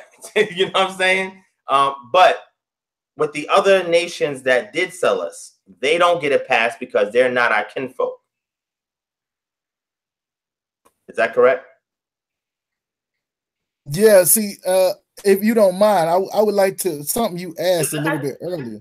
Yeah, I was trying not to cut you off, but when you said something about like the other nations that had a hand in it, different things like that, like what a lot of people get the misconception that when we say things like the white man is the devil or something about Africans or whatever the case may be, that we're not going to be professional and have slaveries and deal with these people in commerce and different things like that. That's never the case. We're never saying that that's how you interact, because we've always interacted with other nations. Even in certain lectures I've seen you did where you brought out certain things. We know these in the Bible where we went to war and joined up with certain nations for the sake of our kingdom. The thing is, Divine, when it comes to you being a brother that knows you're an Israelite, that understands that we got to come back to the law, statutes, and commandments, and understands that our thing is, every time we went off, it was following the customs of other nations. It was trying to be like other nations. And it's a big deal when we trying to get brothers to even wake up to the fact that they're Israelites and that the law, statutes, and commandments of the Most High was given to Israel. And this is what we got to come back to, but then holding on to other nations. And I think that's the biggest thing that we do as far as separating ourselves with Africa. It has nothing to do with the landmass. It has to do that. You know what I'm saying? It's just us trying to get back our culture so we can come back to these laws, statutes, and commandments, because that's the whole duty of man. Us. Now that was excellent. So now I got a question. You said following the customs of other nations, correct? So can you share with me how I'm following the custom of another nation? Is the colors RBG evidence of me following a custom of another nation, even though another nation did not create those colors? Is that evidence alone of me following the customs of another nation? All right, so that's going to be a question that you would probably have to conversate with somebody who's done a little bit more research on that flag. I'm not necessarily, that's not really my big issue as far as the RBG flag and all of that. That's more so it's brothers that's done a lot more studying on it than I have. My thing is, and I talked to you about this when you was on Sal Showtime, I'm actually Kazakh Damar on Facebook. I don't know if you remember, but hold on. I think so. Let me look you up. Spell that. Kazakh, Chaazaq. Yeah, I'm just that's my name in the school. That's you. You know why I can't with you? I called in with. Yeah, because I see the areas, and I see you in Hangouts and stuff and South Showtime. But when I look at your profile pic, I guess because you're not in your garb, it threw me off. Yeah, that is okay. I need to go put my headpiece on. You good? Go ahead. Finish what you're saying. I'm sorry. But what I was about to say is, what I was saying was what I asked you before. Remember, I was asked you about the African medallion you used to wear when you first came into the conscious community, and you were saying that you was trying to build a bridge between our brothers that follow that and this, that, and the other. You got your thing muted. I ain't hear what you said. I'm just, don't worry, don't mind me. I'm muted purposely. I'm letting you talk, but I was just saying, I said I tried, but I realized that that was, I mean, extremely difficult. So I said, you know what? I'm going to just segment back into doing my Israelite thing and, you know, try to work from there. So initially, when I first came out on Sinetta, you see, I didn't have a beard, but nothing like that. You know what I'm saying? I wasn't wearing a beard. I didn't have no fringes on. I did have a medallion on with the African symbol and everything. And my intention when I first came on, because I had just started in the truth at that point, it was like end of 2013, 2014. Like I was just coming into the truth during that time. So 2014 was like, you know, one of the beginning stages of me coming into the truth. So this brothers has been in this way longer than me, you know what I'm saying, that I give much respect to. But I'm saying for me, late 2013 going to 2014 was my transition into the truth. And when I awoken, and I, you know, after 6 months or so, because mind you, I was already studying the conscious community for a whole year before that. But when I actually came in, I said, you know what, man, I see that there's a lot of rift between various sects in this conscious community. I said, so what I'm going to do is take my Israelite paradigm and present it objectively. And under the auspices of RBG, my objective is saying, hey, look, you know, instead of us just beefing over petty things and those petty things keeping us from actually coming together. And when I say come together, let me be particular, come together with cross-exchanging resources, then we are doing a detriment to each other. Because if I have an Israelite sister, let's say, for example, that this Israelite sister is sick and she has an ailment and there's no solution for anybody in our community, but somebody in this conscious community has a solution, and I come to them, like, to work with them, and they say, oh, well, are you an Israelite? Yeah, you know, I'm good. I ain't gonna help you because you're an Israelite. You believe in that God and that sky God, sky daddy, and that type of concept ensues. Now I'm getting to a situation where, like, yeah, I believe in that. Now we arguing and sisters dying. When I come to them and they see a representation of RBG, we're not even gonna have that discussion. It's like, yo, you have these resources, I have these. My community needs this. I see some things that you need. Let's come together at the table regarding this. Nothing about theology, doctrine, nothing like that, and work together. Now, some brothers and sisters say, you don't need the RBG thing in order to do that, blah, blah, blah. And I say, you're right. And the niche of those who don't use it and are effective, that's how you rock and you operate. I don't knock that. I give you a props for that. But when I do my niche and I do my thing, I'm not mixing with the nations. I'm not mixing culture, customs, or nothing like that. Matter of fact, when I tell people that I pour out libations, that's scripture. I didn't get that from an African culture per se. And when I say African, I mean Hamite. We say Hamite. That's in scripture. That's what I'm talking about. That when I say casting lots, that's in scripture. Our forefathers casted lots. Our forefathers poured libations. Those are customs that we did. We didn't just get it from somebody. This is something that was already part of our culture, and we were doing that. So these things I bring out, even when I deal with the henotheism thing, and a lot of people have issues with that. And I try to be specific in what I mean when I say that, show you from the text what it says. People have issues with that. And I'm saying that was our position at one point in time. Now, the reason why monotheism had to rise up is because a lot of our community, unfortunately, did not know how to properly apply the Torah principle that was given to them. So when they came back, rebuilt the city, they was good for a little while, and guess what? They went off again. So whether you had henotheism, monotheism, or Zolman, Israel was still going off. And that was because their relationship with Yah did not start at the heart level. And that's why Moses said, circumcise the foreskin of your heart. That's the only way you can keep Torah. And that's why you need the Ruach, because the Ruach allows you to do that. So when I first came into the community, I said, look, I can be the bridge. I can try to bring things together. Then I realized these niggas is gangbanging. Excuse my language. These niggas is gangbanging. That's how I felt when I first got there. These niggas is gangbanging. You know what I'm saying? I was like, that's not going to work. So I got to take another means of accomplishing this. So I said, you know what? Let me get back into my Israelite paradigm. Let me strengthen that and work from that and see what relationships I can build even though I'm using the colors red, black, and green, as y'all see it in my, it's in the logo. Even though I'm using the colors of red, black, and green and what they represent, what those elements represent, and how that helps us to get the things that we need, that's the niche that I've carved. I never said everybody in Israel got to do this. Just like everybody in Israel can't go in a corner. Everybody in Israel can't be an officer like my brother right here, Kazakh. Everybody can't be an officer like Kazakh.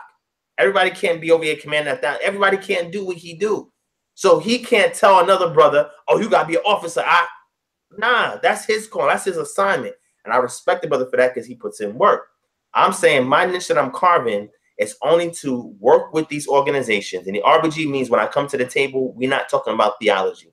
We're dealing specifically with resources. The issue is when we come just as Israel, oh, what happened to Shema? I'm going to let him speak, but as soon as he jumps back in. When we come to the table, we're not talking about none of that stuff. What you got, this is what I got, let's work together. If I come as Israel, Shema, I'm going to bring you in 1 minute. When we come in as Israel, they may look at that and say, oh, you know what? And automatically in their mind, it's like it's a roadblock. Something comes up. I can't work with that brother. I can't do this. I can't do that. Oh, there's some Israel. Oh, I can't work. I can't do that. And a roadblock comes up, and it becomes an issue where sometimes they may not want to work together. Sometimes they may. Sometimes they say, you know what? I'm going to ignore that they're Israel, and I'm going to work with them anyway, because they're not looking to convert to be an Israelite, or when that, excuse me, that's wrong, not convert, but awaken to the identity revelation of being an Israelite. That's not what they're trying to do. So if they come together, just like with my brother Captain Tazariak did with Irritated Genie, they came and they worked together, right? But Tazariak wasn't trying to convert Irritated Genie. Irritated Genie wasn't trying to convert Tazariak. They came together because there was a similar agenda that they both had on the table. They worked together, they did the event, and they went their separate ways. That was it. So sometimes that is feasible and plausible that it can work that way. Sometimes it may not work that way.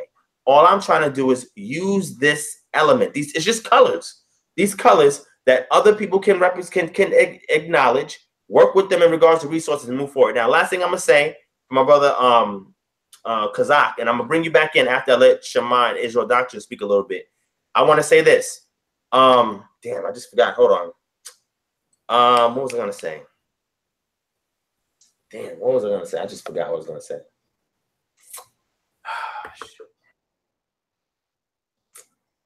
Oh man, I forgot.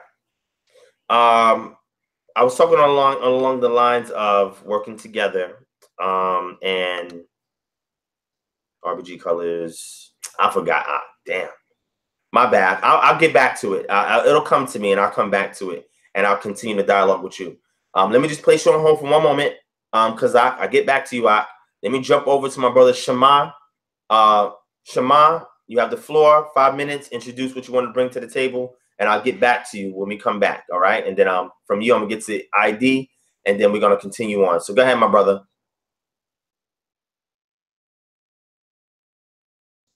Yeah, Shema. Can y'all hear me?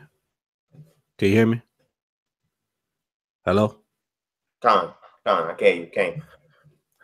Shalom, Mishpacha. Shalom. Man, I appreciate you bringing me on. Much respect to all of you that's on right now. Much respect to you all that's listening. Shout out to Israel Doctrine. I do remember you, man, for a while back.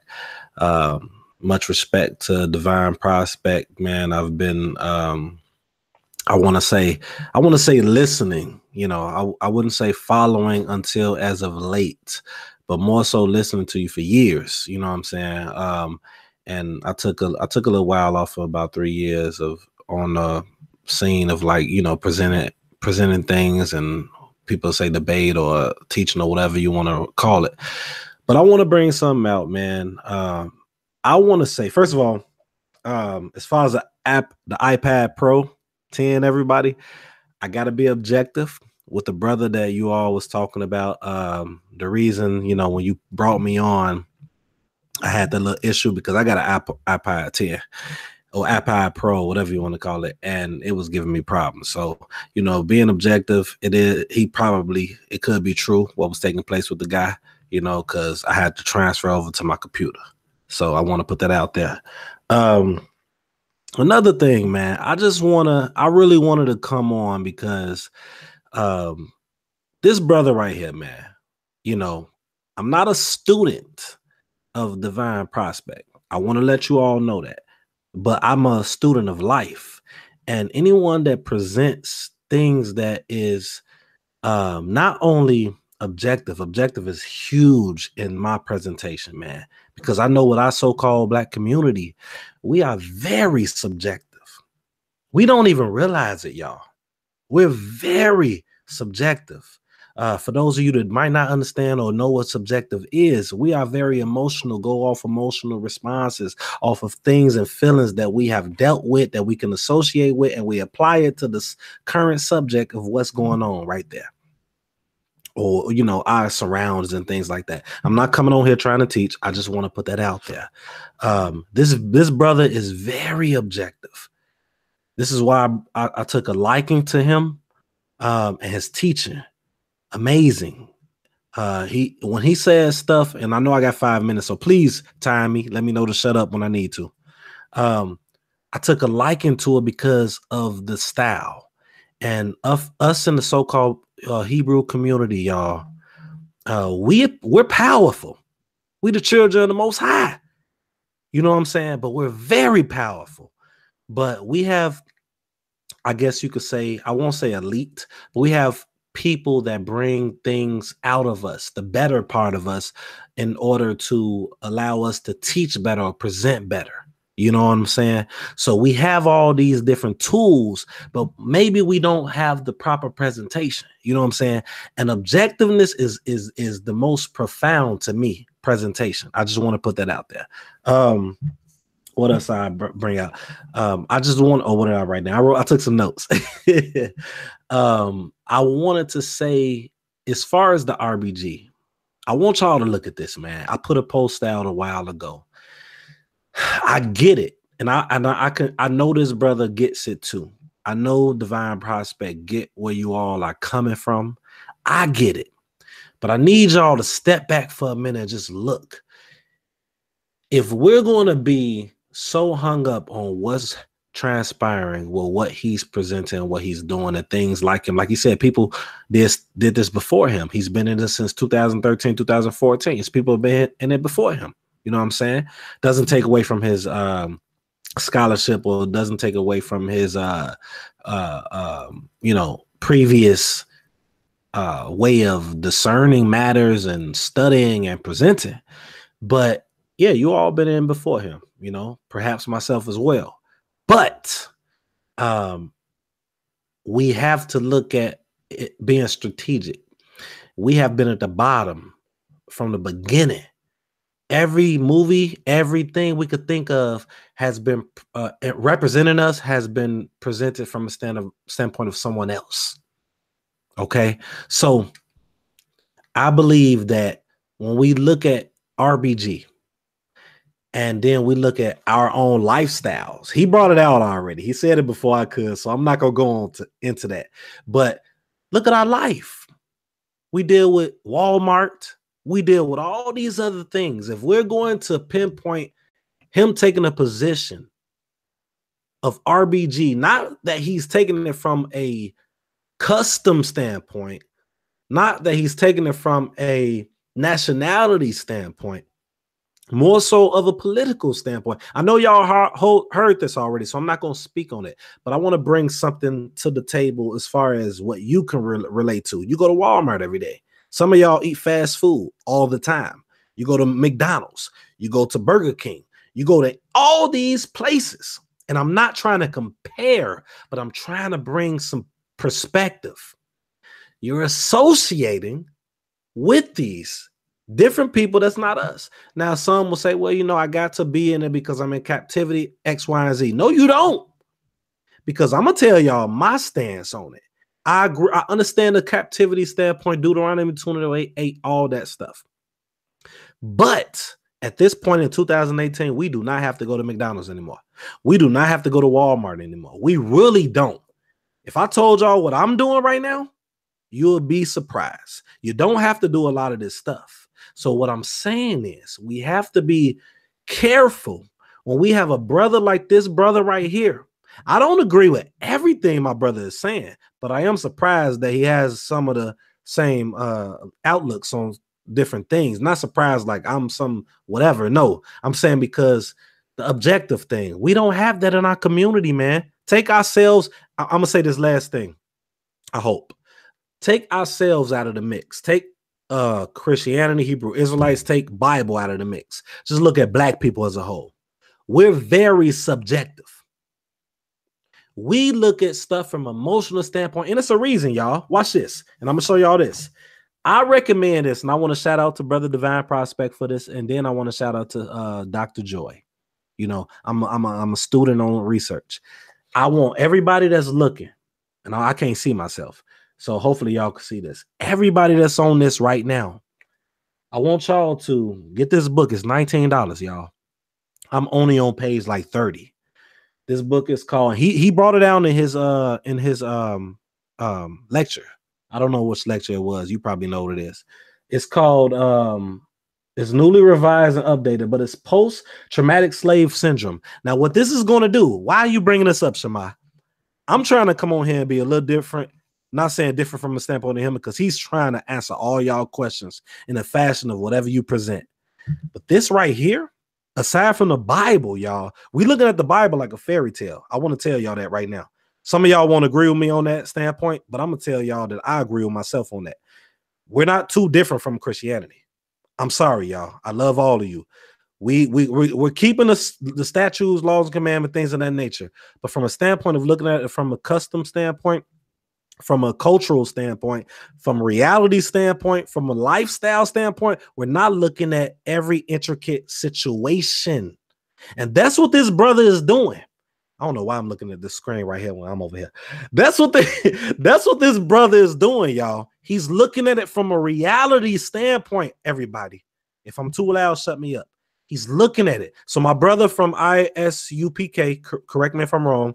My brother, anybody else that's from these other sects or communities or camps, I love you all. I need you all to look at it from a reality standpoint. Yes, you doing your job. You on that street. You helping people X, Y, and Z. But when it comes to Divine and anybody that's like him, and y'all, everybody has their own lane, like he says. So you doing your job. You doing what the Most High has you to do. But you have to look at it from this standpoint. This book right here, grab this book. This woman, I don't know if she's an Israelite from a standpoint of conscious, but she has knowledge from a standpoint of studying our understanding, how we function, and the reason we're acting like this. Some will say, well, we're acting like this because of the Bible. Yes, okay, that's cool, that's fine. But what do you do when you bring it to somebody that does not know the Bible, everybody? I know I'm over 5 minutes. I'm going to say this last thing. We have to be more strategic. My Hebrew Israelite community, I love y'all more than you know. We have to be a little different. We got to be more strategic. We can't be like everybody. You know what I'm saying? You might be grasping and grabbing different people with us and bringing us to us. This why, I mean, X, Y, Z, that's cool. But we got to build. We got to change our mindset. And we got to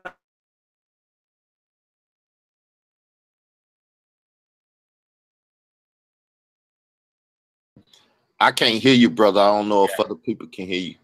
I got it, Israel Doctrine. I can't hear you, Shema. We got 1 more minute, and then I'm gonna bring ID on. Something happened to your mic or your audio. I can see your video fine. I just can't hear you.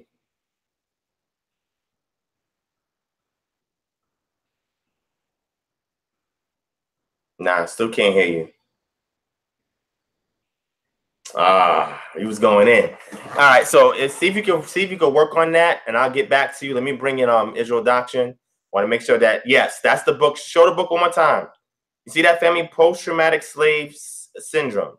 All right, that's by Dr. Joy DeGruy. Okay, I brought that out. I did a debate with several individuals in regards to should we blame spiritual wickedness for systematic oppression and slavery of blacks in America. And in that debate, I actually referenced her work, and I told people you can go look her up, watch that information, because when you are detached from reality in regards to how you've been epigenetically transformed to think a particular way, then you can never recover from the trauma that the oppressors have inflicted upon you. And a lot of times that infliction puts barriers up to keep us in a single direction, so that way we don't see anything outside. And it becomes detrimental to the assignment that the Most High has given us in regards to waking our community up and pulling in resources to actually build something tangible. So when the people in our community need something, every week, and I'm keeping it a buck, every week somebody contacts me for a need. Every week. Most of the time I have it. Sometimes I may not have it, right? But the reason why I may have it sometimes is not only because of some of the donations that come in for KHM, but also some of the relationships that I've made with other organizations that have allowed me to open a door for other people that are in need. And I realized that the best way to ensure that an individual has a stable spiritual journey is when you're able to take care of the secular needs. When you can take care of their secular needs, then a person will be more focused on their spiritual journey. Without further ado, let me just mute you real quick, Shema. Let me give my brother Israel Doctrine the floor. Israel, go ahead and just introduce. I'll give you six minutes to get your thoughts out there, and we can come back to you. All right, so you got the floor. Well, peaceful Sabbath to everybody. For the most part, we ain't talked or seen each other since the last time we was on the show together. You know, that's historical. But I'm about nationalism, and I don't hear you speak about nationalism that much. I say this, for as nationalism, I looked at black nationalism as long as, you know, I've been dealing with so-called conscious, listening to Tupac, reading Machiavelli and, you know, war strategy books and stuff, and dealing with black liberation theology from a James Cone perspective, dealing with Malcolm X and Martin Luther King, that was dealing with the civil rights era, which should have been a human rights era, which we know they was getting around to that. That's why they took them brothers' lives. But nationalism, social, political, and economic standing in our community. So in dealing with nationalism and them three prongs of nationalism, the RBG thing, when you get time, could you explain how that works in the social, political, and economic aspect of the nation? Because I believe you, like everybody else, say we're a part of the nation of Israel. Unless one believes that the name of the nation is something else, we all say we're a part of the nation of Israel, the 12 tribes of Israel, you know, Israel, Israel, Israel. So outside of that national perspective or national identity, then yes, we get into a lot of things. I used to tell people the only thing that Israelite, Hebrew Israelites, or whatever can agree upon is that the curses are identifying mark upon us as a people. Deuteronomy 28 and all the other chapters and verses that we could go to deal with being locked in prison houses and stuff that don't say those particular things in Deuteronomy 28. So if we identify as the nation of Israel and we dealing with a nationalist perspective on it from the theocracy and the theonomy that the Torah presents, then we shouldn't have no problem. You know, people can call themselves what they want. Now, is it feasible to do it? Will you lose something nationally, or will you gain something otherwise? That's all about tact. That's all about strategy. And like you said, if your strategy bringing something in, you know, I don't totally agree with calling oneself RBG. The same way I don't agree with other terms, because when people go look at other people dealing with the same terminology and they see a certain type of wickedness or they deem it a certain thing, then when you come under that title, if you don't define it, then you can't really say what it is. So it's like Matula asked Tupac, so you done tatted thug life on your stomach? Well, are you trying to rob people? Are you trying to, you know, do what a thug do? Then he said, no, I'm redefining it. And as I redefine it, it means the hate you give little emphasis F's everyone. So now he redefined it and said, this is what I mean when I use this term. So I believe the other night on one of my shows or whatever, I was saying that if y'all don't have a mission statement and define what RBG is meaning, because it ain't nothing but an acronym, you can change it to whatever you want. It could be red, black, and green. It could be revolutionary but gangster. It could mean real black gentleman. It could mean whatever you want to make it. So, you know, I don't see too big of a problem with it, but I think that's what most people's problem is. They try to act like you're not dealing with national issues. You're just using RBG to deal with national issues, and the nation is Israel, and national issues is those issues that plagues Israel from social, political, and economic viewpoints and aspects of everything. So I think if you could explain those things to people a little bit more, like you saying it in a general aspect, but if you laid that down and showed people the mission statement and showed people exactly what it is, then you'll be winning, because no one can speak against the mission statement. And you can say, you know what I'm saying, real brothers, godly or whatever. You could change it to what you want. But that's my conversation on it. Hopefully you get what I'm saying and can address some of them things and give people the blueprint at some point exactly what you're doing, so they won't have to ask no questions no more, and they can comprehend. Because you got the RBG right there, red, black, and green. It's just not, you know, you're using the colors, but it still said Kingdom Harbinger Ministry. So we know what that means.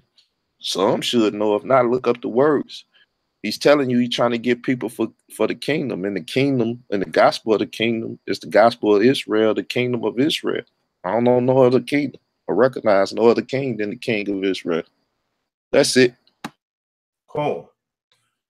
Real talk. I appreciate the idea. I mean, you know, we may have had our difference in the past, but I will say to people, just to keep it a buck, because he is here, one of the first people that I reached out in the conscious community was Israel Doctrine. And I was really concerned with the debate he was supposed to have with Brother Sankofa. And unfortunately, that didn't turn out the way that they had expected it or planned it to. And I was trying to mediate, but it still didn't work out. But since then, if you go back to early videos on my channel, you'll see an interview I had with Brother Israel Doctrine and everything like that. So, you know, I don't got any issues with him. I mean, we may have some misunderstandings that y'all may see. But at the end of the day, I mean, there's no hatred on my part for him. And I actually watched your show, 2 episodes of your show last night, matter of fact. And the one that you had Alex reading for you. And then you was explaining, you know, as Alex was reading, you stopped and you was explaining certain things. And I'm assuming that was based on something that you wrote up and you had Alex speaking. But you was addressing a lot of things that you're posing right now. So you can go back to Israel Doctrine's channel and you can see what it is that I'm talking about. You can check out the last 5 videos, and he's touched on a lot of that since the discussion we had on Maccabees TV. So the brother said he doesn't hear me talk much about nationalism.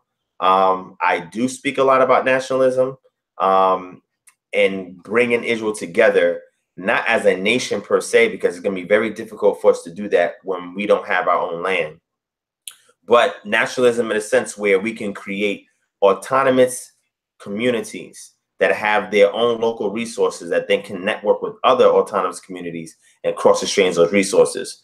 So in regards to what I'm doing in regards to that, out here in Atlanta, we are building a city from the ground up. There's 2 black citihoods that's out here in Atlanta, Stonecrest and South Fulton. And there's a 3rd one that's trying to be established in DeKalb County that's going to be called Greenhaven.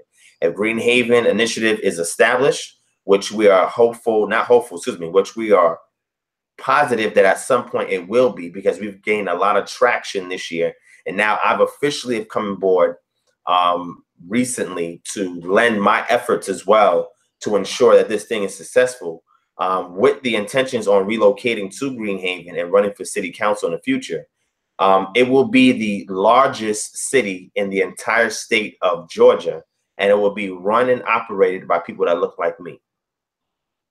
That has become a big issue to the residents that don't look like me that live in DeKalb County, and they've been pushing heavily against this established municipality. So when we're talking about creating a system of nationality, it starts first at the local level.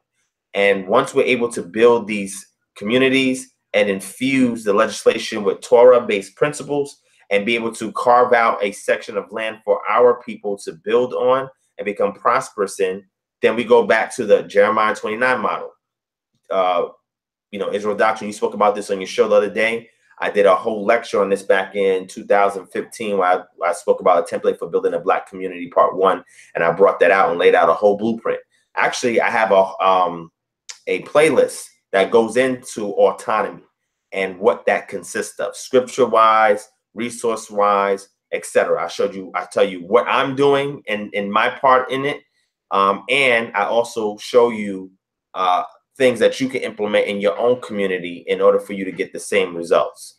So on the nationalistic perspective, we're concerned on localized autonomy, whether it's domestically or abroad, and we're using scripture as the foundation, and out of that springing forth resources, springing forth services, springing forth products, goods, springing forth whatever we need in order for us to create these local autonomous communities that then can network with one another and then make connections with similar communities with our people scattered abroad, so that way we can become one big social network in real life, not in the virtual world. So the blueprint is laid out. RBG Hebrews is a moniker, okay?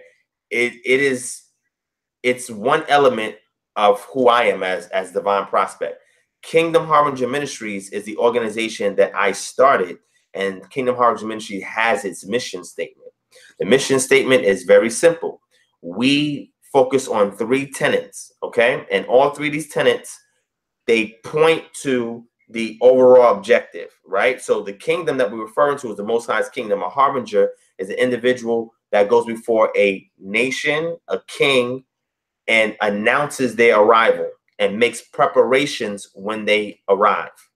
So Kingdom Harbinger Ministries, everybody that's part of it, what we're doing is we're announcing the Most High's kingdom is coming, and we're making preparations. How? By preparing the people to receive the kingdom when it is established, to the people that we're sent to bring this message to. But in order to accomplish that, we hinge that on 3 different principles. The first one is restorative culture. That's where the scholarship aspect comes about, because the objective is how do you restore our culture to something back that we can identify with, that our ancestors have had, that has not been tainted by religion and infiltration. And once we're able to establish that, and there's a common consensus, we can create a community, common unity, where we share the same morals, values, ethics, etc., and we can work and live amongst each other.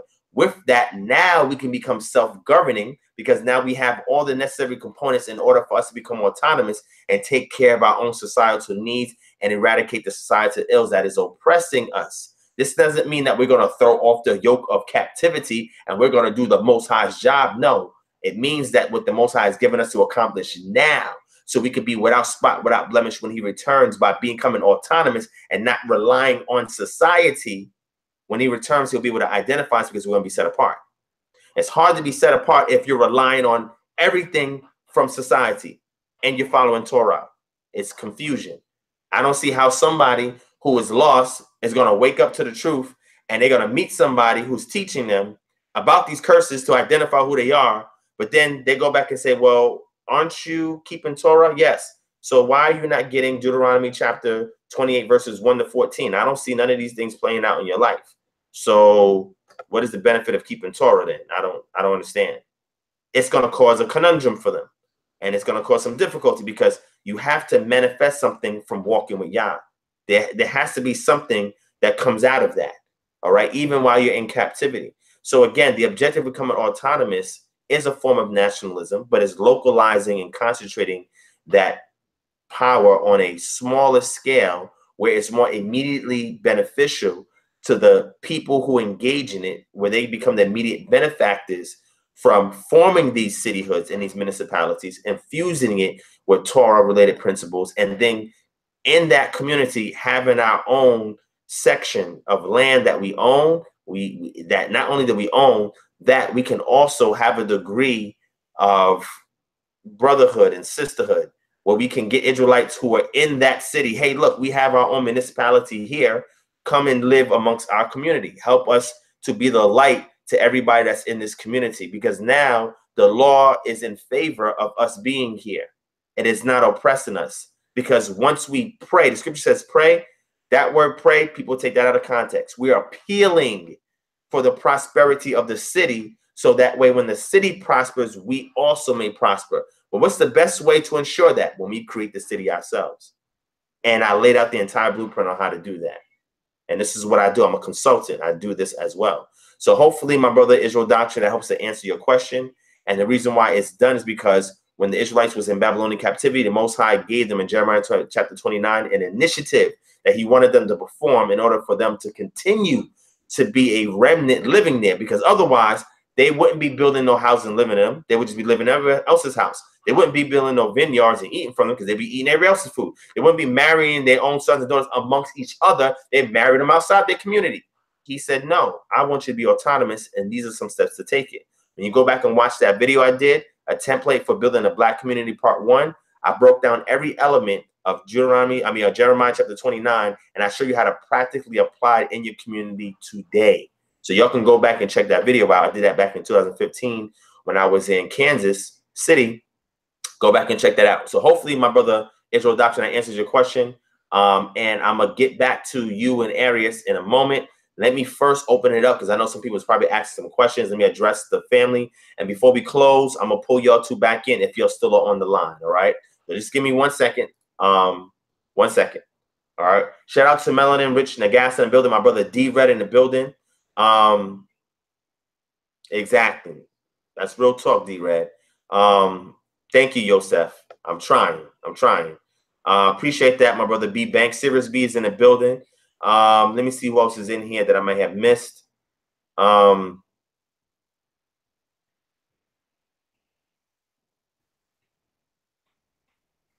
Okay, I see what you're saying. I agree. I appreciate that, Anna. I agree. I see what you're saying too, Lion Bear. I understand what you're saying. And again, if this is not for some people, then they're not obligated to take this route. If they want to take the camp route, that's fine. Let them take the camp route. But everybody, that's not the route that they've been assigned to take. Some people take this route. And again, you working or partnering up with what you people will call another nation. And now I'm not talking about, listen to what I'm saying. When I'm saying this, I'm talking about leveraging Africa's resources, its people, and its manpower in order to empower us as a community so we can be a greater light to them. So it's the righteousness that you possess only means something when you can materialize something with it. Otherwise, it's just something abstract that's in your mind. It's just an ideal. It's not manifested. So this is the obligation that we have when we get the resources. People say, oh, you're going to join with an African nation. If they got the resources I need for my community, of course I am. Why would I not do that? Then say, oh, what about the Catholic Church? That's different. Why would I team up with the Catholic Church? I have no interest in teaming up with the Catholic Church and getting any resources from the Catholic Church. Although, and I'm going to keep this a buck, although the Catholic Church has done a lot for the black community. And let me explain what I mean by that. I'm not talking about religion-wise. I'm talking about resources. I'm going to give you an example. A loved one of mine, close loved one of mine, had a situation where they was not able to pay their rent. And being that they was not able to pay their rent, they was on the verge of eviction because they was sick, they had lost their job, wife left them, everything like that, right? So now they was in a situation where they needed money to pay back rent, 3 months back rent. And they went to several organizations and they for some reason, they did not qualify.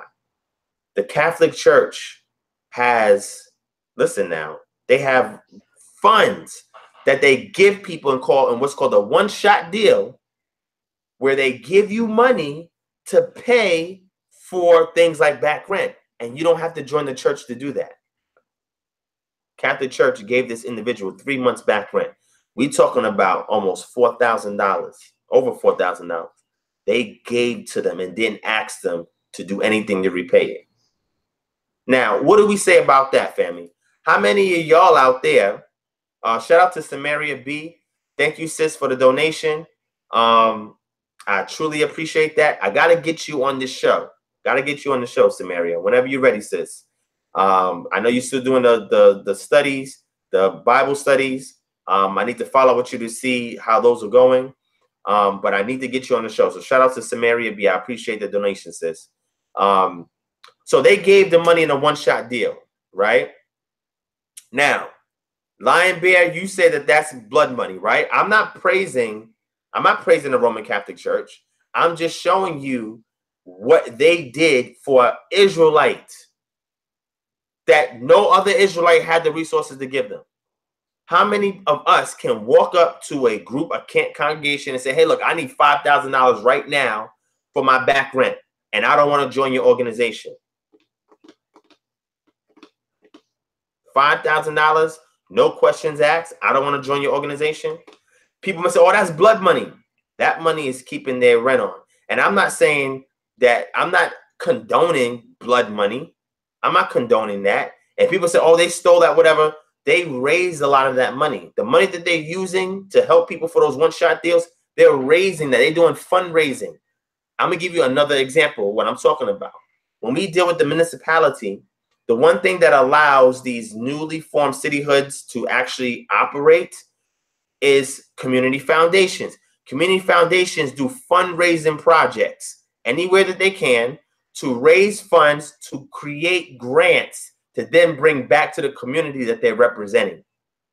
And these grants are designed to allow individuals to buy homes, to start businesses, to take care of their family, or whatever else the case may be. The Roman Catholic Church, when they do these one-shot deals, we're not talking about they're taking money from the papacy, and the papacy is shooting money down. We're talking about local Roman Catholic parishes that are doing fundraisers to raise money in order for them to then give back to people in need. So I'm saying that person needed almost $5,000 to pay their back rent. Nobody else had it around them. They went and applied to get this one-shot deal. A Catholic nonprofit entity was able to supply them with that $5,000. Now, if somebody is on here that has a camp, a congregation that is giving out $5,000, $6,000, $7,000 as one-shot deals for brothers and sisters to pay their back rent without them joining their organization, please type it in the chat right now. Type what group that is in right now. I'm sure a lot of us in here right now could use $5,000. No questions asked. So Lion Bear, if you know any congregations, if you know any camps that's giving out $5,000 as one-shot deals for brothers and sisters, please type that group in the chat as long as their contact information, and we will reach out to them. Because we know some brothers and sisters as well that just need money without obligating themselves to anything and just give it to them and keep it moving. Now, I've done that in the past. I've given money out to people who need it with no questions asked. But I'm saying to do that frequently, $5,000 to give it $6,000, $7,000, $10,000, $600, $700 just with no questions asked, I don't do that anymore. I have to screen the person to see, okay, if I give you this money and you use it this one time, what's to say that you're not going to need it again? So they get counseling from me. They get mentorship from me, even if it's $100, because I want to make sure that they're in a financially stable position so they don't have to ask me for the money again because I may not have it next time. So I have to analyze their scenario to ensure that even when they receive those funds, it's going to the right things and it's prioritized so that way they won't have to come back and ask me for assistance again. And this way, it allows me an opportunity for me to employ them as well if they need a position. I have referral programs. I still have to send some invites out, but I have referral programs where people can make money off of the services that me and a few other people do. You can make money off of referral program, up to 30% for every transaction that's performed. All you got to do is refer somebody who has a debt issue, has a health issue. And if they sign up for the program, you get 30% of what we pull in from that client. So what I'm saying is, and what I've done before, I've told people, listen, if you want this money, refer 10 people to this program and you'll get the money. Because it's not me giving it to you. You're actually working to earn what you need. That really shows me whether or not this person is serious about the scenario that they're in, that they're willing to say, hey, look, if you got an opportunity for me to work for that money, I will do it. Those are the brothers and sisters I know that's really serious about this. The ones that say, no, I ain't going to. Okay, but you ain't got a job, though. But you're asking me for money to take care of bills that you're going to have to then pay again the following month. And I'm giving you an opportunity to work to get those funds for your own and also economically empower yourself so you don't be in a situation the following month. Okay. All right. Now, Lion B, I hear what you're saying, but what I'm trying to tell you is that the funds that they have designated that go towards people that need one-shot deals, it comes from fundraising. It does not come from the Vatican itself. It comes from fundraising that they do. They do fundraising programs to bring in that money so that they can then apportion it out to people that have needs. So I'm not saying we can't do that as a community. I'm saying we are just not in the position to do that as frequently as these other organizations. Hence why we need to work together and work with other organizations to take their resources and bring it up. I'll give you an example. If y'all have an entrepreneur, if any of y'all entrepreneurs and you have your own business, are you telling me, I'll give you an example. Are you telling me if you sell skincare products and somebody of another nation comes and say, hey, look, I like your products. Hey, I want to buy it in bulk. Here's $3,000. Are you going to say, oh, wait, you another nation. I ain't doing no business with you. Nah, I ain't doing business with you. Are you going to turn that person down? That's trying to patronize your services? Are you going to turn them down? Okay. Okay. All right. That's feeding him spiritually, Yanai. But what about his carnal needs? Right? And I tell people all the time, if you don't have it to give to somebody, people say, oh, I'll pray for you. Pray how? What is prayer? Are you doing it appropriately? Because if you do it and there's no results, something's wrong. What you can do if you don't have the resources to give to somebody, you get them in touch with an entity that can provide those resources. It's always good for us to know what's available so we can share it amongst each other. So if somebody has a need and you can't meet it, you can refer them somewhere else. And that's why I have a naturopathic health consultation program that would then become a localized healthcare plan for our community. That's what we're working into the city, family. And this comes from the scripture, Natural Path to Eden. It's scriptural based. Jubilee Manumission, Debt Elimination Program, is scripture based. And these are resources that we are creating so we can infuse it into these citihoods so it can benefit our community and we can become the light of Yah reflecting his light onto the nations. I'm telling you right now, y'all are not going to turn down that $2,000-$3,000 bulk sale simply because that person's of another nation. The scripture says that the wealth of sinners is laid up for the righteous. If the wealth for sinners is laid up for the righteous, what are we doing to leverage that wealth from the sinners to make sure that it's funneled back to the righteous? What are we doing? Everybody has their angle. Do you understand? Everybody has their angle. All right. Well, Yanai said, how will you get these seeds and animals today without money? You can get seeds simply by picking fruit off a tree and using those seeds. You can splice vegetables and you can replicate vegetables. So there's ways that you can get food without having to spend money. You can be a gatherer and pick up berries and nuts, tree nuts. You can gather these things, right? So there's ways you can accomplish that. As far as animals, there are wild animals that's roaming out there that you can capture and use for yourself that is not claimed by anybody else. There's ways that you can do it. You can hunt. I mean, you can hunt with a bow and arrow. You can create a bow and arrow from resources in the forest. And you can hunt. You can create traps. You ever seen those Survivor Man shows? I mean, I've actually been out there hiking and I've done some of these things. So you can do that and live off the land without money. So that option is there as long as you have the knowledge base in order to apply skills to yield the results that you're seeking for. So there's ways you can get around it. There's ways you can do it. And everybody, you're right, King Stanley, everybody is not business savvy. Everybody is not business savvy. And I am no way telling everybody they need to have their own business because that's not going to work for everybody else. But there's nothing wrong with you patronizing another brother or sister's business in your community. You have an obligation to at least patronize another brother and sister that has a business in the community. All right. Yo, Seth, go fishing. You can create a pole and a line from items that's in the forest. You can create fish traps and catch fish. He got trout right up here in the Chattahoochee River. Come on. There's ways you can do it. There's ways you can get around it. Unfortunately, some of us may be so city stricken that we don't know how to survive without the conveniences that the city offers. And we should be learning how to do these things, how to live off the grid. All right. People may make fun of individuals that's in a country, but I tell you this, if the power goes out, those individuals in the country, they got a contingency plan because they've been living a certain kind of way and know how to do certain things that those of y'all that's in the city, you're going to struggle a little bit with. You know what I'm saying?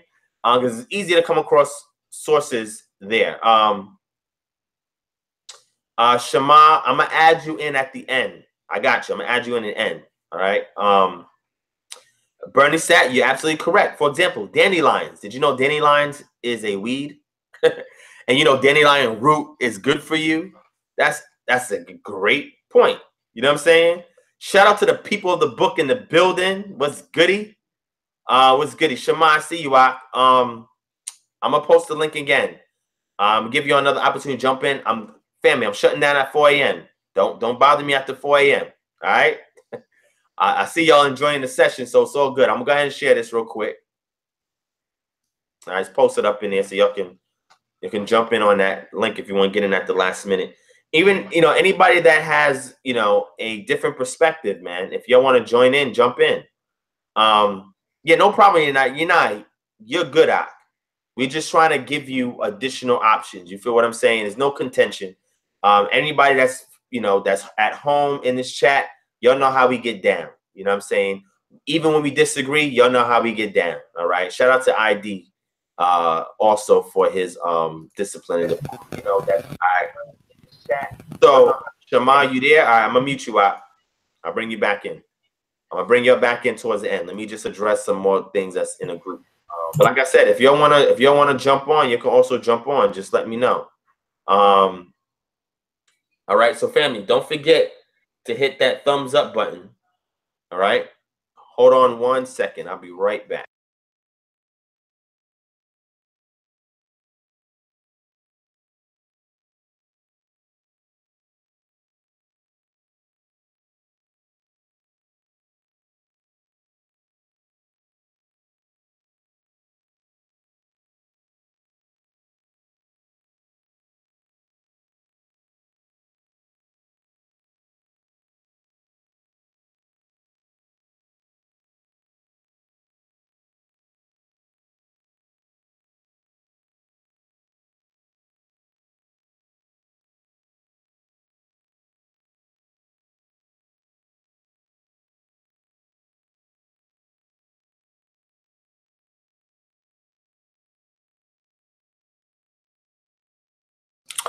All right, I'm back. All right. King Standard, yes. Email me, kingdomharbinger@gmail.com. All right. Definitely email me. There's several programs that's ongoing that deals with survival skills training. All right. Shout out to Barzilai, Absalom, Shamarya in the building. Shout out to Revolutionary Me in the building. All right. I'm glad you jumped in as well, sis. Hopefully you enjoyed it. Let me see what's up. Shout out to Nostalgic Sounds here as well. I think I got. Shout out to Nehemiah Israel. Yeah, that's absolutely correct, my brother Nehemiah. Absolutely correct. All right. So if y'all don't have any more questions, if you do, let me know. If y'all still want to join in, the link is right above. You can click on the link. Shout out to Sam Bone and the building. Look at Sam Bone's profile. He got the red, black, and green in there too. You know what I'm saying? So if y'all want to join in the chat, you can join in. Otherwise, I'm going to let the panelists speak for another couple of minutes. I'm going to give them some more time to speak again in the order in which they arrived until y'all have another question. I know some of y'all had questions in the beginning. If you want to repost them, if you're still there. Okay. Now, Ezekiel, thank you. Let me address that. And then if there's no other questions, I'm going to get to the panelists, all right? So he says, how do we deal with the biblical timeline against the historical timeline of people being on this planet, all right? So the question is the biblical timeline, all right? So I'm going to give you my perspective, okay?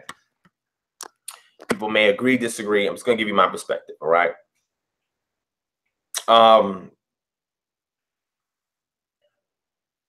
Before we say the patriarchs, or even Moshe, let's say Moshe. We got to use Moshe.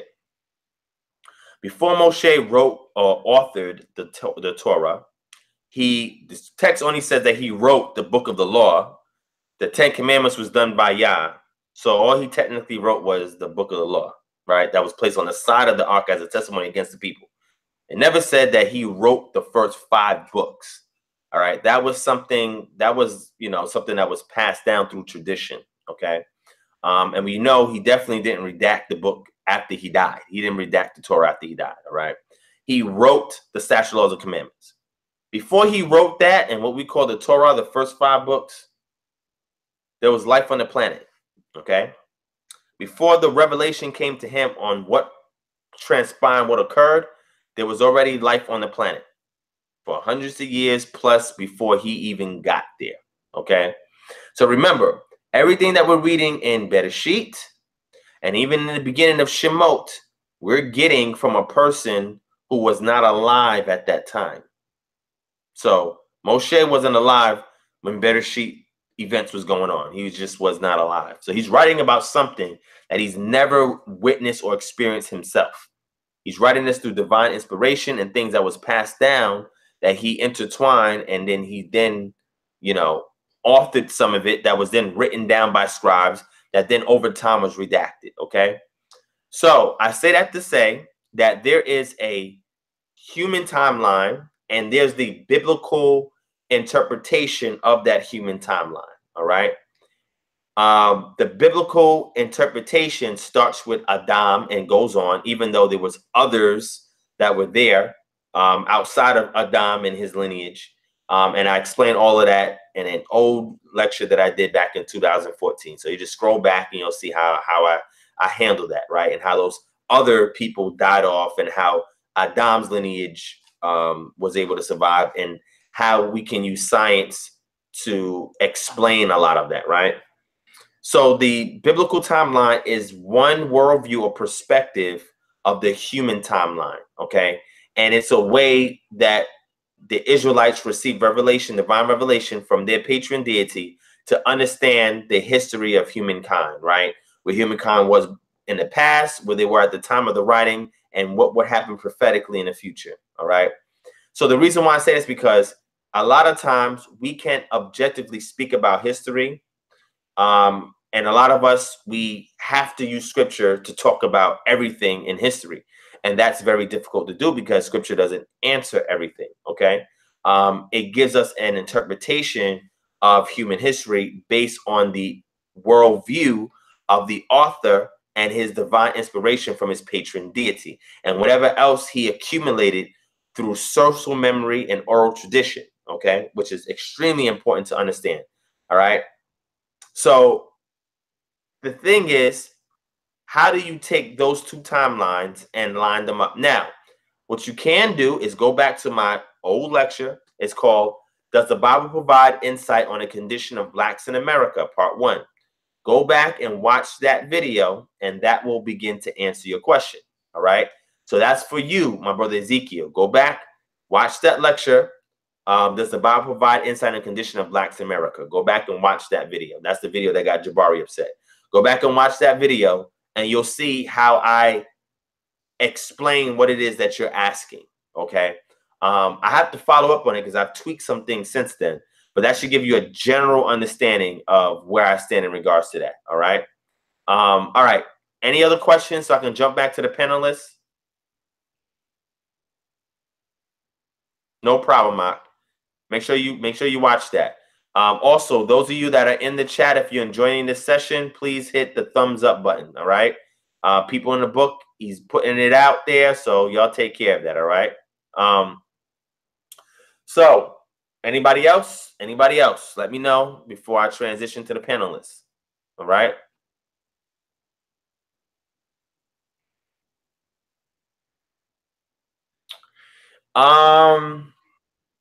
Yes, yeah, nine. I say a conditional yes. So the way that I take the biblical perspective and align it with human history and what's said in science, and the way that I scheme it out is that there were hominids, right, that were created by the Most High, and then there was Adam that was created from Adamah, which is the earth or the land, and he was shaped, form, and fashion, and consciousness was breathed into him. Okay, and then he had a lineage. Okay, but those other hominids that were not as cognitive and conscious as Adam, that was existing in the world elsewhere, they were outside of the garden, where Adam was in the garden. Adam and his wife were kicked out of the garden, or pushed out of the garden. And when they was outside of the garden that was created for them, now the nurturing that they had that came easily and readily available and accessible, they no longer had those conveniences, right? Now they had to till the earth and do certain things, and they had to work for what they had. There were other hominids, or other, I guess if you want to call them people, that were out there, but they were more primitive than Adam's lineage. And there's ways that I explain that, right? You can either explain that by looking at Better Sheet 1 and Better Sheet 2, as is viewed as by the documentary hypothesis and other kind of models in which either they're two distinct accounts, or they're Better Sheet 1 is a general account, and Better Sheet 2 elaborates on the let us make man part by opening up Better Sheet 2 and speaking about how Adam was formed. So there's three different ways to look at that. There's also that gap theory situation about people who teach about the pre-Adamites that existed and how Satan got involved in that and everything like that. That's called the gap theory. That's another perspective altogether. But with these individuals that lived outside of the lineage of Adam, they died off, okay? Various ways in which they died off. The huge localized flood killed a lot of them. And outside of the flood, the rest of them who died off, when Noah and his lineage attempted to repopulate the earth, some of them mingled with those other hominids and phased them out. And all those other hominids did not have the behavioral and anatomical capabilities to continue to sustain life, right? They could not grow any, people would say evolve. That's a touchy subject, but any further, because they did not receive the divine blessing that Noah had. And with that divine blessing, it ensured that his lineage were the ones that was going to take over the land that was, destroyed via the flood and other means. So those other hominids was assimilated into certain lineages of Noah, and the other ones died off because they could not survive the environment, and they did not have the cognitive abilities to compete with the lineage of Noah that was populating the world at that time. So they died off. So that's looking at the history in regards to the Noah situation. Now, when we look at other events, there's other events that happen outside of the scriptures, okay? And a lot of people, unfortunately, do not study history objectively outside the scriptures. The scriptures, again, is one interpretation of human history, but there's other interpretations from other perspectives that talk about certain things in a fashion where the biblical writers would not have had information or access to, because they did not live in those regions. They were not under those regimes. They did not have those environmental factors or political pressures, etc. So when you study history objectively, you see the interpretation of the Tanakh, and then you see the interpretation of other cultures outside of the Tanakh and how and what their worldview was. Then you'll start to be able to objectively align the biblical model with everything else that happens in human history, okay? And then you can start to harmonize certain things, right? Because you're not working with circular reasoning in regards to understanding, what is happening in the world as a whole, okay? Now, every culture, again, has their own way of teaching certain morals, values, history, etc. We see a lot of griots in West Africa, and they're responsible for, memorizing the history of that culture, etc. All right. So long story short, hopefully that begins to answer that question. Just like what Ezekiel said, y'all can go back and check out, does the Bible provide insight on the condition of blacks in America? And if you watch that video that I did way back in 2014, I answer a lot of what's being said right now. All right.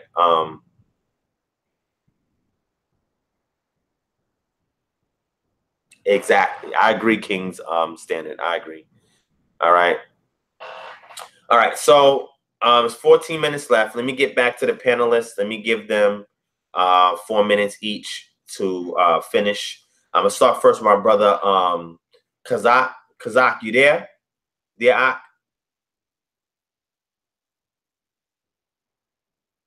Hopefully you can go to sleep. Kazak, if you're there, unmute your mic. No sleeping, man.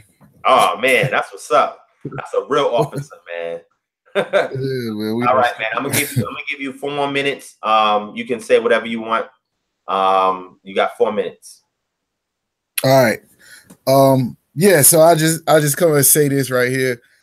A reason why one of the main reasons why I came on here is I remember Captain Cesario saying a couple years ago, like, he wasn't finna be banging with these Egyptology dudes or whatever the case may be, because I mean, they don't believe in the Bible. You know what I'm saying? I'd rather have a conversation or a dialogue with a Old Testament Israelite who don't believe in the New Testament or something before I will talk to somebody who don't even claim or consider themselves to be the same people or whatever the case, to understand. We got a basis. Okay, we all understand it and believe in the Bible. So what I wanted is, I want to see a dialogue between a person that I respect as far as scholarship, as far as history, things that was going on in the Bible and all of this other stuff, and brothers that I respect as far as scriptures, knowledge of history and all of that as well, because I feel like it's a much better build than people who disagree.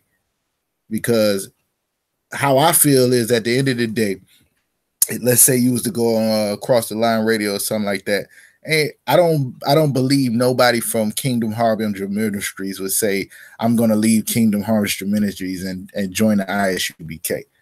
I don't believe that nobody from ISUPK would say, well, I'm going to leave ISUPK and go join Kingdom Harbinger Ministries. I believe that, if nothing else, people would be able to relay what you learning and what you studying and where we see stuff different. I would rather have a conversation about, the Gentiles or whatever the case may be, or something like that, than about the flag. But the flag is the point, the RBG thing, right? So dealing with that, here's the deal. What Israel Doctrine was saying, I kind of got a little bit out of it, about actually nationalism and taking back our heritage as Israelites. It's no different than,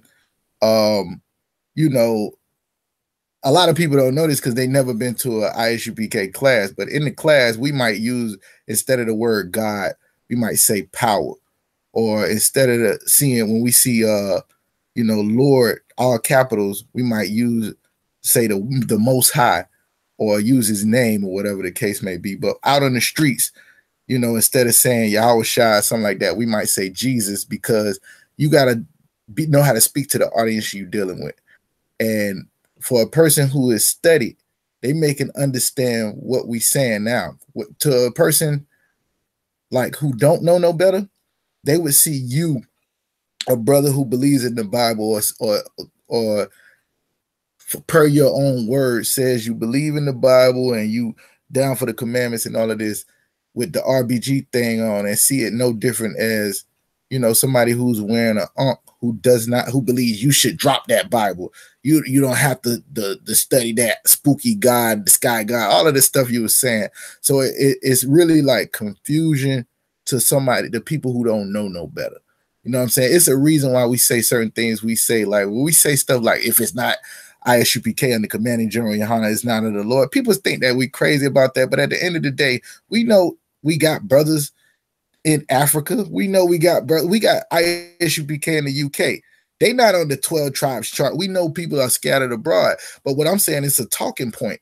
And you got to get to a point where you can first wake up the people you around, the people in Atlanta, the people in Florida, the people in New York, the people that need to be woke up to what our identity is, because a lot of other people, and I'm saying other people, I'm saying like the other nations know who we are and we don't.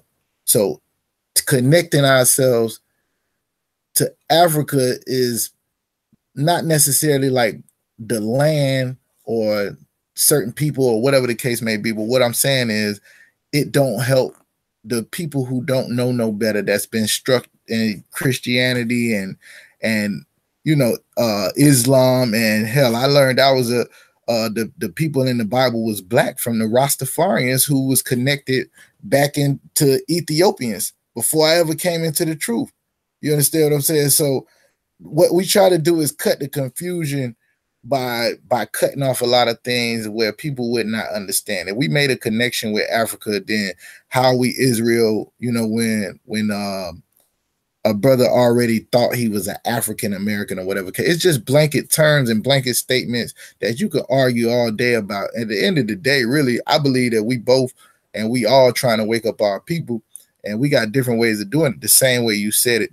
But the thing is, at the end of the day, it's like when if you say, it's like saying you American, you know what I'm saying? If you are American, then how are you an Israelite? Or it's like saying, like we say, for instance, we go to camp tomorrow. So a brother might say out there, people believe they African American. Well, show us where Africa America is on the map or something like that. It's just simple stuff that we might say on the street for a brother who is unlearned, who don't understand. But then if you come back, people will think that we saying that ain't no Israelites in Africa, or ain't no Israelites got light skin, or does such and such and such. Everybody. But that's just people who don't understand, never been to a class, don't understand nothing. But my point is, and why I came on here really, Divine, is I want you to cross the line. I want you to go and have a dialogue with Captain Tazaria, because I feel like you got some knowledge that you could bring to the table that will make brothers in the UPK study harder. And it will make, I think we got some knowledge. You probably think on the outside looking in that it might be like camps is all the same and different. This is a whole different level right here, man. This right here, I believe, is something that even will make you be like, okay, let me go check that out. Let me see what they talking about. I thought that they thought this, but that ain't really what they thought. It's no different than your sit down with Zion Lex, your sit down with anybody up with Jabari, whatever the case may be. Brothers do that. We done it. You've done it. But at the same time, like, you really got to sit down with people who's going to test your scholarship. They can't test your scholarship. They don't believe in the Bible. They don't care about the law, statutes, and commandments. They don't know the history. They don't know none of that. You know what I'm saying? So it's, to be honest with you, the RBG thing is not really that big of a deal on my scale. I more so wanted to I want to see a dialogue where you can actually talk about something, like you saying, that's going to help black people, that's going to fix our people, that's going to get us back to the law, statutes, and commandments, because individually we can't do nothing. We are not judged individually. That's Christian. We are judged as a nation. Real talk. Real talk. So, well noted, everything you said. As far as the Cross the Line Radio, I really plan on going to Cross the Line Radio, but it seems like every time I'm back in New York, it's never on a Thursday. You know what I'm saying? So it makes it difficult for me to join the show, get on the show when the show is only open on Thursday. You know what I mean? But as far as calling in, next Thursday, I don't even know what's on my schedule. I gotta look at my schedule. If my schedule is free next Thursday, then I'll call in and chat with the brothers. I spoke recently with both Katazar and Tazariak because we was in a group together. There was some misunderstandings or whatnot, but I mean, things seem to be ironed out now. So I may call in if I'm available. If not, I would love to do a sit down with Tazariak. Not Katazar, anybody else, just Tazariak, because I have a rapport with Tazariak and I respect his scholarship. Sit down with just me and him, and we can build on it in person. where me and him just sitting down and we can build on in person. And we could do it without, you know, anybody else getting involved. It could just be me and him. But I'd have to stay in touch with him, see, you know, his position on that, and his elders that he has to report to see if they're okay with that, and just follow protocol to get it done. Because like you said, you know, the best testament of what we know will come from those in our own community that have the same ideals as us and that recognize the same identity construct as we do. Me personally, I believe that great challenges come from there, but challenges, at least for me, comes from a myriad of different angles and people and organizations and groups, and I deal with them accordingly. At the end of the day, I have not compromised my stance in regards to Torah. At the end of my day, I have not, you know, ignored, demeaned my identity as an Israelite. At the end of the day, I know the assignment that Yah has given me and waking our community up, so that way they can become autonomous, so they can be without spot, without blemish. Now, again, like you said, my brother Kazak, I'm not saying that ISBK don't have any information. I've learned from watching a lot of these groups.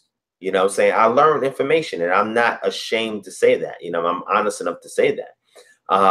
I have a different angle and a different path in regards to what I'm commissioned to do, but that doesn't nullify what y'all are doing. You know what I'm saying? That doesn't take away anything from what y'all are doing, or it does not exempt me from learning. It does not. And I do learn. So I'm not going to lie and say I don't. Matter of fact, what was it, like 2 months ago? 2 months ago, I was watching a Cross the Line show, and they brought out 2 scriptures that I was like, oh, so I didn't realize it. Man, that goes together great. You know what I'm saying? I was like, yo, that's tight right there. You know what I'm saying? So I took some notes, I looked into it, and then I was like, wow, this is great. But I wouldn't have pieces together if I wasn't listening to the show. So it was beneficial. You know what I'm saying? So I'm not knocking, you know, what y'all do and what y'all bring to the table, especially you. You research. You really modest about it. Oh, you know, people that know more than me. I be peeping you out. You know some stuff. You know some everything stuff. about ranking order, man. You know that, man. That's how we roll. Yeah, but I like how you carry yourself, and that's what I respect. You know what I'm saying? So you always be my brother, man. You invite on this show. You want to come on, speak, whatever. We can chat and build, man. I appreciate you, but let me move on to my brother Shema.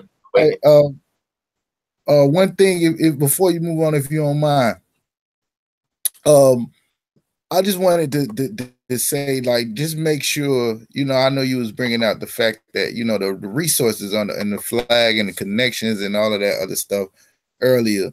I believe it was Isaiah 31 where it was saying those who go down to Egypt for help and all of this other stuff. Just make sure, and I believe this is what Kat was talking about. I don't want to speak for him, but Kat was talking about as far as like brothers who connect themselves or link themselves up with people who have power or people who have resources, or we just make sure you always understand that it's going to be the Most High that's going to get us out of this situation, that's going to help us, that's going to feed us, and even no matter what, even whatever the hell I learned from you, whatever I learned from the men that's above me, whatever I learned from anybody, whatever, you know, the Catholic Church giving it, it's all the Lord doing everything. So that's just why I just wanted to leave with that, man. It's never, you know what I'm saying? And that's the whole chapter, I believe, is Isaiah 31, if I'm not mistaken.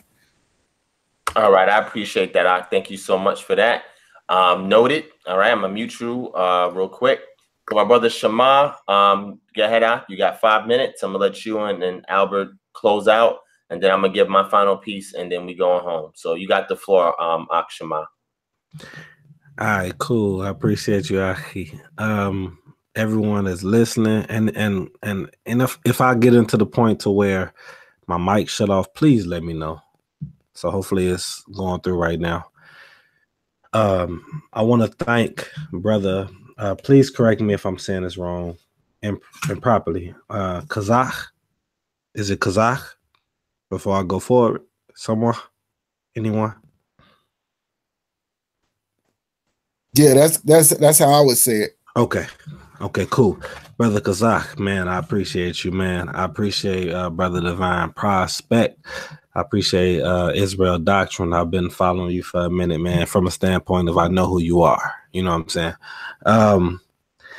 I want to bring out a couple points. I took some notes. I got 5 minutes, he said. So shut me up when I hit that 5 minutes. I don't care if I'm still talking. Shut me up.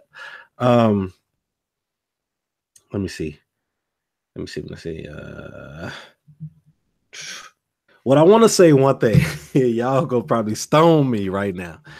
I've like I said, I've been following Divine for a minute, for a couple months now, from a standpoint of like listening to all his lectures. Because I love his approach. A lot of y'all might not agree with me. I love his approach. It's a reason for that. It's a psychological reason for that. And I'll bring it out hopefully in these 5 minutes. But I want to say this. I followed him, and after listening to some of his lectures, I came across what is his name? You know who I'm about to say. I don't know what he is, but he wrote a book. And in his book, he put IOG. Now, for those that might know who IOG is. You talking about VM, right? Do VM? That's his initials, right? Yeah, there you go. I ain't gonna say it. I ain't gonna say it either, but go ahead. You gave an initial, so I'm gonna go ahead and go off your leadership. So I ain't gonna say his name. I'm gonna tell you right now, I am the one that he has spoke about, but I ain't say what he said. I always say it's nothing new under the sun. It's people all around the world that are doing what you are doing. In regards to who has like the forefront, because I'm about to go into Divine Prospect right now. But as far as the forefront is New York. That's facts. If I'm not mistaken, correct me if I'm wrong. That's facts. New York, when it could deal with Israelites and the conscious community. So when he came about, I'm like, man, I love my people. I didn't know what he was doing. I did not know what he was doing. I said, hey, check out IOG. I don't go there anymore. I got my own stuff I'm doing right now. I branched off, but they are a little different. You know what I'm saying? And then he went there. I got the text to show you. I can show you that Divine Prospect if you need to see it. So I didn't know he was going to do that. I had no idea. In regards to Divine, as far as the forefront, the Most High got you, man. I don't care what nobody says. I don't have to agree with everything you bring out, you know what I'm saying, as far as doctrinal wise. But you know what I'm saying, for the most part, it's you bring biblical, I like all these brothers that's online. I never came across brother. I'm looking at Brother Kazak by Israel Doctrine. I like what he do. We got our own perspective, but the Divine, keep doing what you're doing, man. You bring an objective standpoint, and what I want to bring out as far as objective is concerned is people. We have to look at this. It's plenty of examples scripturally that shows you how to operate within a nation that you are captive of. I'm not saying the whole. We going on RBG RBG topic. I'm not saying you got to be RBG, but you have to understand you are doing the very thing that you are against right now. You're against people. It's not that they're RBG is not a doctrine. It's not. I'm not RBG. Well, I guess I am. I didn't even know I was RBG. But from a standpoint of I identify with the red, green, and black. I identify from a standpoint of I could understand where it comes from. So I think I relate to Israel Doctrine on that standpoint. Like, I get what y'all saying. You know what I'm saying? I'm not saying this is us, but you got to understand what he's doing. He's taking a platform that is noticed and known. And if you're going to say, well, we integrated with, gays and this and that, X, Y, and Z. Look at this, man. Y'all at jobs. Y'all at organizations where you are integrated with this. You cannot sit up here and say, hey, well, you know what? I'm not saying I'm this, but I work there. Come on, man. We got to be realistic. I understand we love the Most High. I understand we love the Torah. I understand we love the Tanakh. I get it. I get it. I get it, Achim. I get it, Mishpacha. But we have to look at it from a realistic standpoint and not from a novella or a novelistic standpoint or a novel standpoint, y'all. And that's what we're doing. He's making differences and changes, man. Let's take from it. Let's apply. Some of you might have thought the very things that he's presenting, but you didn't go on the forefront. He's in the forefront. He battled Kemetic. He battled Zion Lex. Y'all say Zion. I say Zion. Zion, I like him too. Let me go on my notes. I got like 2 minutes left, I think. I know you probably about to say something. Go ahead while I'm looking at this. Nah, go ahead. Okay. So I brought out the RBG. I brought out Divine Prospect, Israel Doctrine, Kazakh.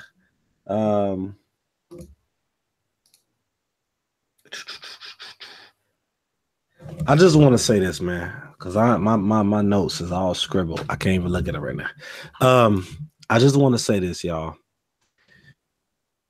We all have different stances, different beliefs in regards to our nationality, our understanding of cultural aspects. Okay. At the end of the day, I agree with him when we say we're not a nation. Some of you might disagree with what I'm saying and what he's saying, but you got to understand what a nation consists of. You have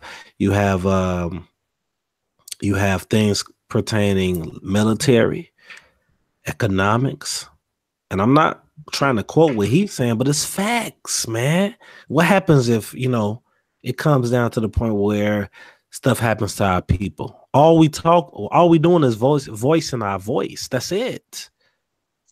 I hope y'all hearing me. With the autonomous community, and guess what, man? When he brought that out, I was like, "Oh my goodness!" I took it to the people I've been dealing with for years. I gotta, I'm not gonna talk about what I have because this is his show, so I'm not gonna talk about that. But what I'm gonna say is, what he said, I'm like, "Oh my!" He put a terminology, he put a term, he put a word, a verbiage to what we've been talking about. Like he said, it's nothing new under the sun, but he's the forefront right now, y'all. Let's stand behind him. Israel Doctrine, man, you big in the community. You are huge in the community. I'm not coming at your soul. I'm not coming at you, Ox. So please, I know you next. So I just want to say this because I know you're going to talk next. I'm not coming at you. You big in the community. But we got to figure out a way to come together. And give me 20 more seconds, y'all. We have to figure out a way to come together through our differences, because when we look at every other race that has differences, we're the only race that can't figure out a way to come together. You look at any other white, whatever race you want to call it, they all could figure out a way to come together economically and strategically, but we can't do that. RBG, ISUPK, IOG, HTO, what I represent, RBG, what I'm saying, Harbinger Ministries, you know what I'm saying? All these are differences, but at the same time, we're together, man. Let's figure it out, y'all. Love all you, man. I need to have let's get it. I'm done, man. Shema Talamido. Peace. Awesome. That's my brother Shema. One more time. Here go the book. This book right here. This book. Traumatic Slave Syndrome by Please, y'all, yes. Check this book out. If he ain't put it out enough, and give me 30 more seconds. 15 more seconds. If he ain't put it out enough, this book right here, y'all. She ain't even a conscious Israelite. I might be mistaken. I don't know. You're right. But man, this book, y'all, you gonna look at it like, man, that's me. Women go say, yeah, that's me. Men go say, yeah, that's me. Okay, let's change this. Let's get together. That's what he's doing, y'all. That's period. He's an Israelite. but he's trying to bring us together to take us apart, man. I'm done. Peace, y'all. Shalom. Awesome. Thank you, my brother Shema. And I went back and I looked at a lot of the brothers' posts and a video that he had put on YouTube recently, because somebody was beefing with a sister in our community that made this pendant that the brother Shema, he's the one I gave her the idea to make it, you know. And when she put it out there, you know, he said, listen, I was looking for a pendant like that back in the day. I couldn't find nobody to make it. Then he found somebody in our own community who was able to do it. And then she advertised it and he spoke on it. And when I saw that, I was like, yo, that's fire. You know what I'm saying? I was like, yo, Shema, that's exactly what I was looking for. And then I placed an order for the sister, so that I have it right here. And I think you have your piece too, right? I can't. You're muted, Shema. Can you hear me? I can hear you now. Okay, I want to say this. I got mine on right now. Yes, I would. That's why I said it's nothing new under the sun. Mm-hmm. Nothing new. There's a brother right here. He put it on Instagram, and I commented. I got the comment. I put it on my post, and I saw you put a pendant, some pendant you didn't have, but you saw it, and it had Israel on there. Israel was connected to it, and I knew from my studies that Israel is Northeast Africa. So I put it on my post. I'm like, hey, I did come up with this idea collectively, not collectively, but from a standpoint of divine prospect and Aharatazah. I might be saying his name wrong, because he put a king crown over Africa. And I said, okay, let's put it on Israel. And then I saw what you put 350 some weeks ago. and I commented on it. I'm like, man, this is what I've been looking for forever. Thank you. And I said it to you, and it was another sister. So I want to say, yeah, I came up and I collectively brought it together. But there's nothing new under the sun. This brother put it out at the same time I did, if not before. We all did it, man. It's a collective effort. And let's get it. We all operate as one hive. You know what I'm saying? With the Most High as the king instead of the queen. You feel what I'm saying? And this brother Shema, man, we think a lot alike, man. We on the same frequency, man.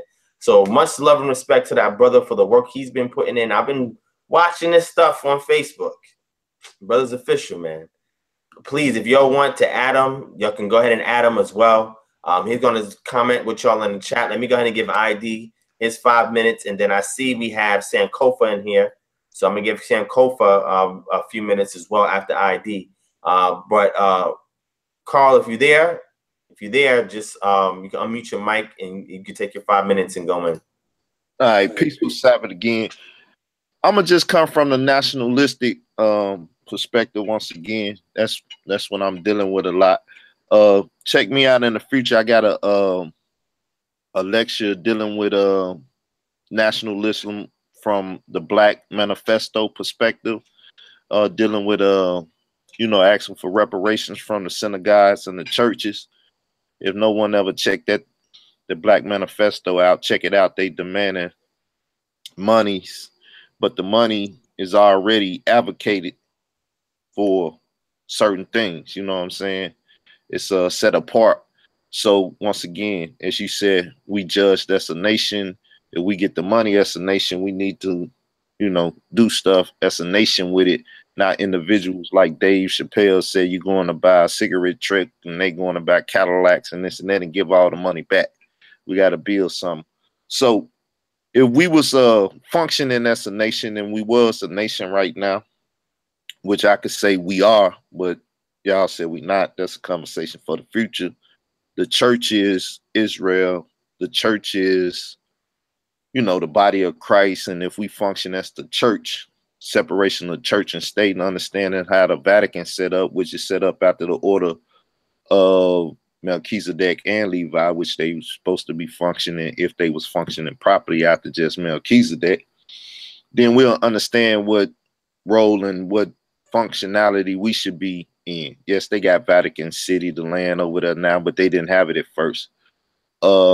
Just like in 48, they didn't have Israel over there. The people that's over there now. So we're a nation outside our land and different stuff, but that don't mean we don't have to function as a nation. But if we was doing that, Divine would be like, or the RBG portion of Israel would be like ambassadors to those of the RBG fashion. You have ambassadors to the Kemetic fashions and different stuff, just like you look at the United States of America. They got bases and stuff in every country. That don't mean they over there saying we those people. They over there basically representing and doing those things. And when you do those things, you will have your flag and a flag in the sense of the word. You will have a pendant of their nation and things of that nature. So when you look at this stuff in a nationalistic perspective, you can see the ambassadorship that goes along with that. Still don't mean I agree with just putting RBG on it and stuff. More than anything, just say Pan-African is my thing, because that's what the RBG flag really represents, because there's so many African nations with their same flag. Biafra, they got the flag, they got a golden crown in it, and they say they Israel. They wearing Levitical garbs, all those type of things. I tried to show that on the Maccabees platform and stuff. So when you look at these things from a national standpoint, then you can start to understand. So understand it as being ambassadors, and they're messing with the RBG faction. And so messing with the RBG faction, you're going to wear the flag sometime. You might fly the flag sometime. You might make a pendant with it or whatever. But that's because he's going out to talk to that faction. Just like me, I talk to the Pan-Africanists. And they wear their flag. They use their flag. So it is what it is. Northeast Africa is our land, the promised land. It was Ham's before it was ours. That's why he had to kick them out, because they weren't, you know, doing right in the land. He told us don't go in there and pollute it like they did, or he'll spew us out too. The land spewing us out is one thing. But people, look at church sovereign spheres. You know, SPHERE. You know, I don't pronounce words right. My tongue is not that, you know, professional with it. But if you look at these things, you have separation of church and state, church-state theology, and all of these things. I know Divine might be up on these things, and some of y'all may have heard about them too, but that's why I asked them about nationalism earlier. These type of conversations, terminologies, and stuff are things we got to study and deal with. You know, most people might not know what theology is.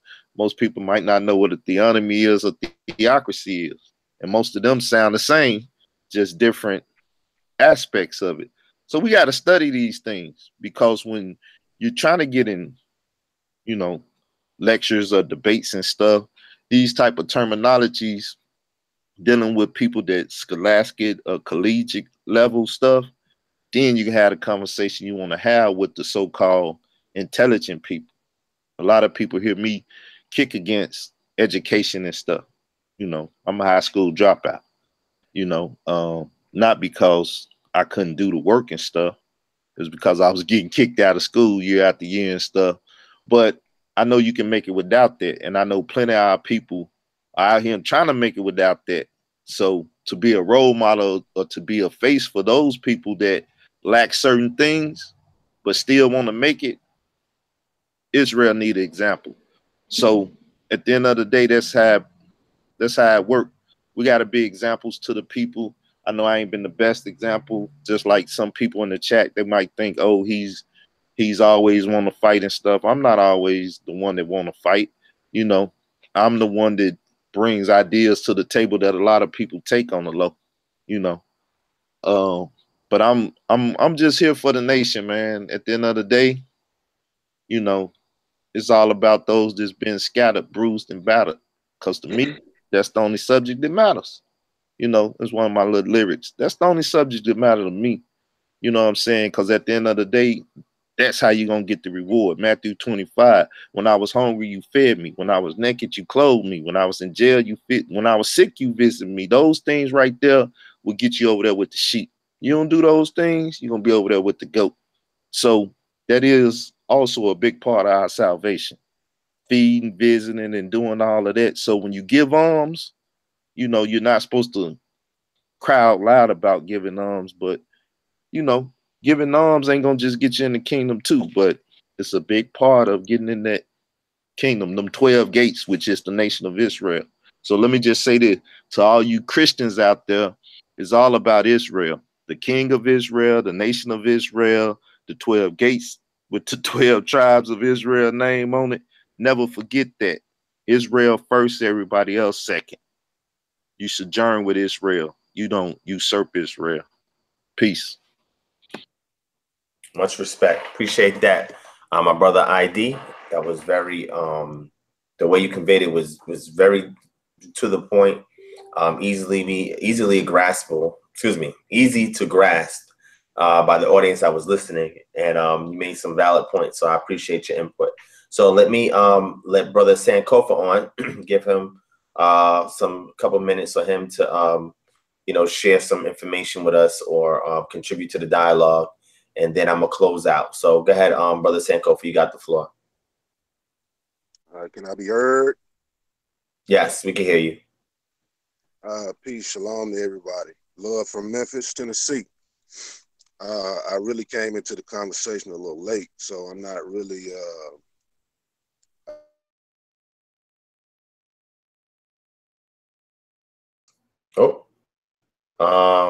not sure what just happened.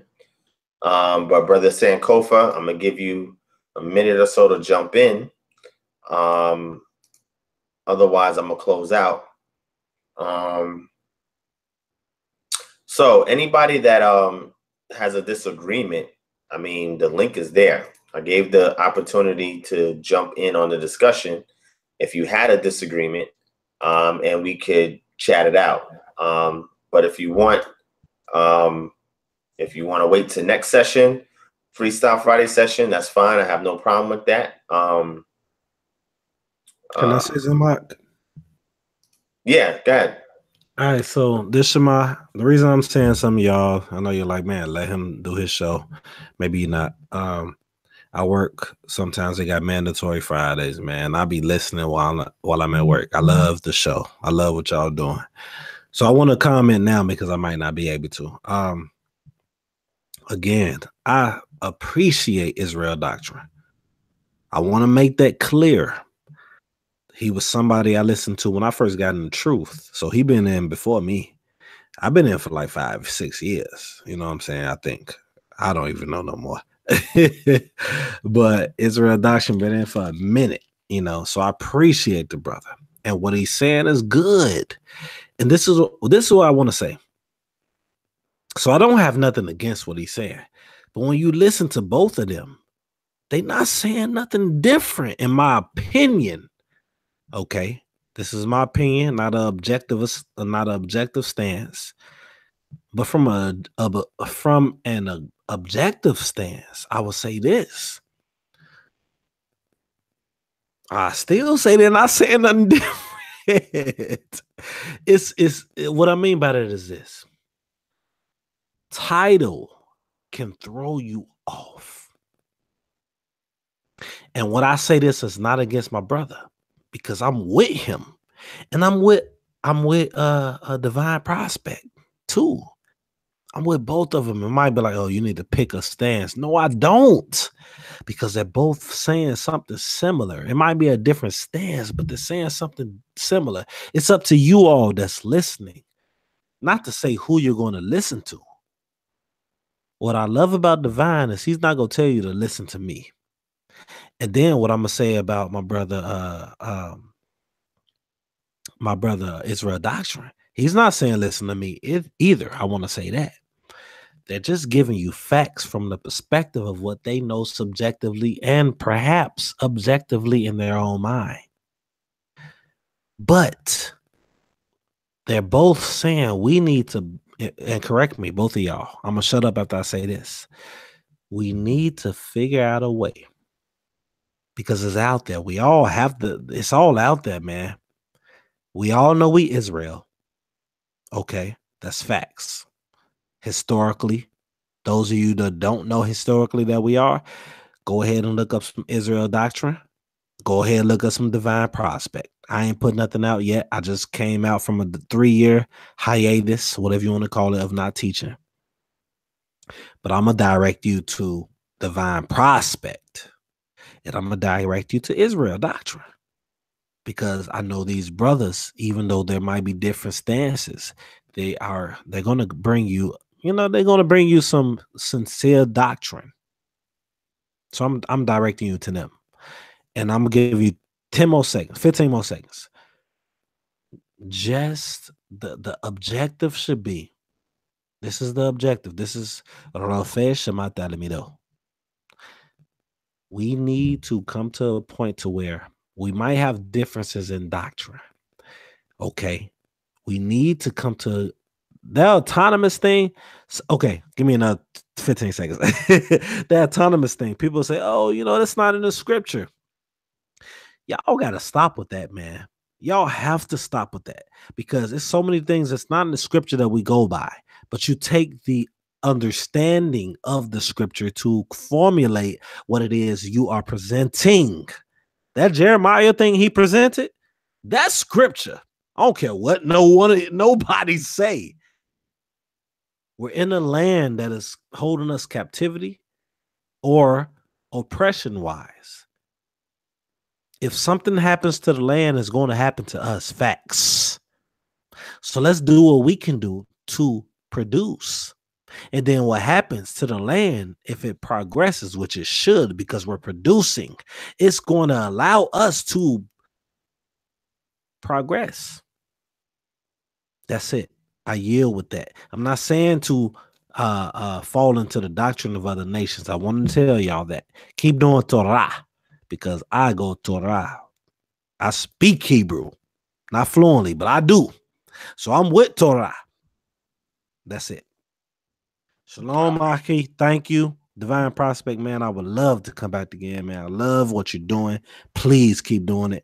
Love you, man. That's facts. I appreciate that. I appreciate that. Thank you, Shema. Always quality feedback and input. Y'all go ahead and follow all of these brothers on Facebook. If they want to leave their contact in the chat, they can feel free to do so because it's a network. It's not all about me. It's about connecting people with other people that they have similar assignments with so they can get further in this walk, in this journey. All right. So since Sankofa, I don't know what happened to Brother Sankofa. I was going to try and give him an opportunity to jump in. We are 30 minutes over. I was trying to close at 4. And I'm going to close now. And if the panelists want to come on a future show and we can talk about different subject matters, they can. I wanted to discuss other things and do some more Q&As, but I'm going to put this RBG Hebrew thing to the side.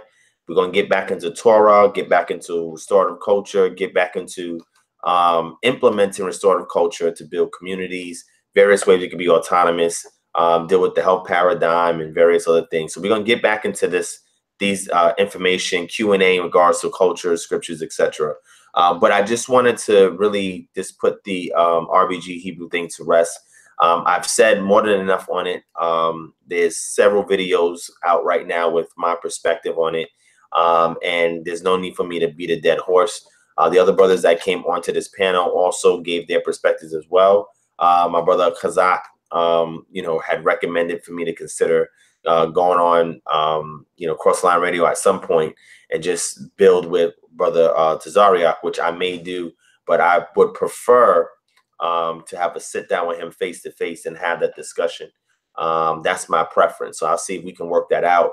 If we can, then I'll wait until then. If not, then when I'm available on a Thursday, then I'll do the show. All right. Because I do this contract that I have now has me working overnights. You know what I'm saying? So it starts late at night and then goes into the early morning. So that's another thing that may affect me getting on the show. But needless to say, when I physically arrive in New York, if Brother Tazariak is available, we can sit down and chat and discuss this. And that would be the final discussion on the subject matter. And then it's either, you understand what it's about, or you do and don't agree with it, and we just agree to disagree. You feel what I'm saying? But next live stream that we do, we're going to go more in depth with more substance. more teaching, more, you know, sharing and so forth. So I appreciate everybody for checking out the show. Thank you to my brother Chazak who called in, my brother Shema. He said he came out of retiring. You know what I'm saying? I retired in order to get back to this community, man. I know he loves the community, loves the people, and he want to do his thing. My brother Kazak, officer of 1,000, putting in work, boots to the ground out there in the streets. So much respect and love to him too. Israel doctrine as well, for teaching for a long period of time. People agree, disagree with him. I even have some disagreements with the brother. But coming on the show, he's respectful. He gave his a great point of view that we hold dear because it makes sense. And again, because this assignment is not just about me, not just about Divine Prospect, but all of us collectively together and what we can contribute as a collective autonomous body as a whole. That's what it's about. And if I can help somebody get further, even further than me, because they may be more qualified or have the skills or the knowledge to do something greater for the kingdom than I can, then that's where I'm making the connections to. And that's who I'm pushing out there to take care of that work. All right. So I love you, family. Thank you for watching. Look forward to seeing you again next Freestyle Friday. Peace, shalom, BP family.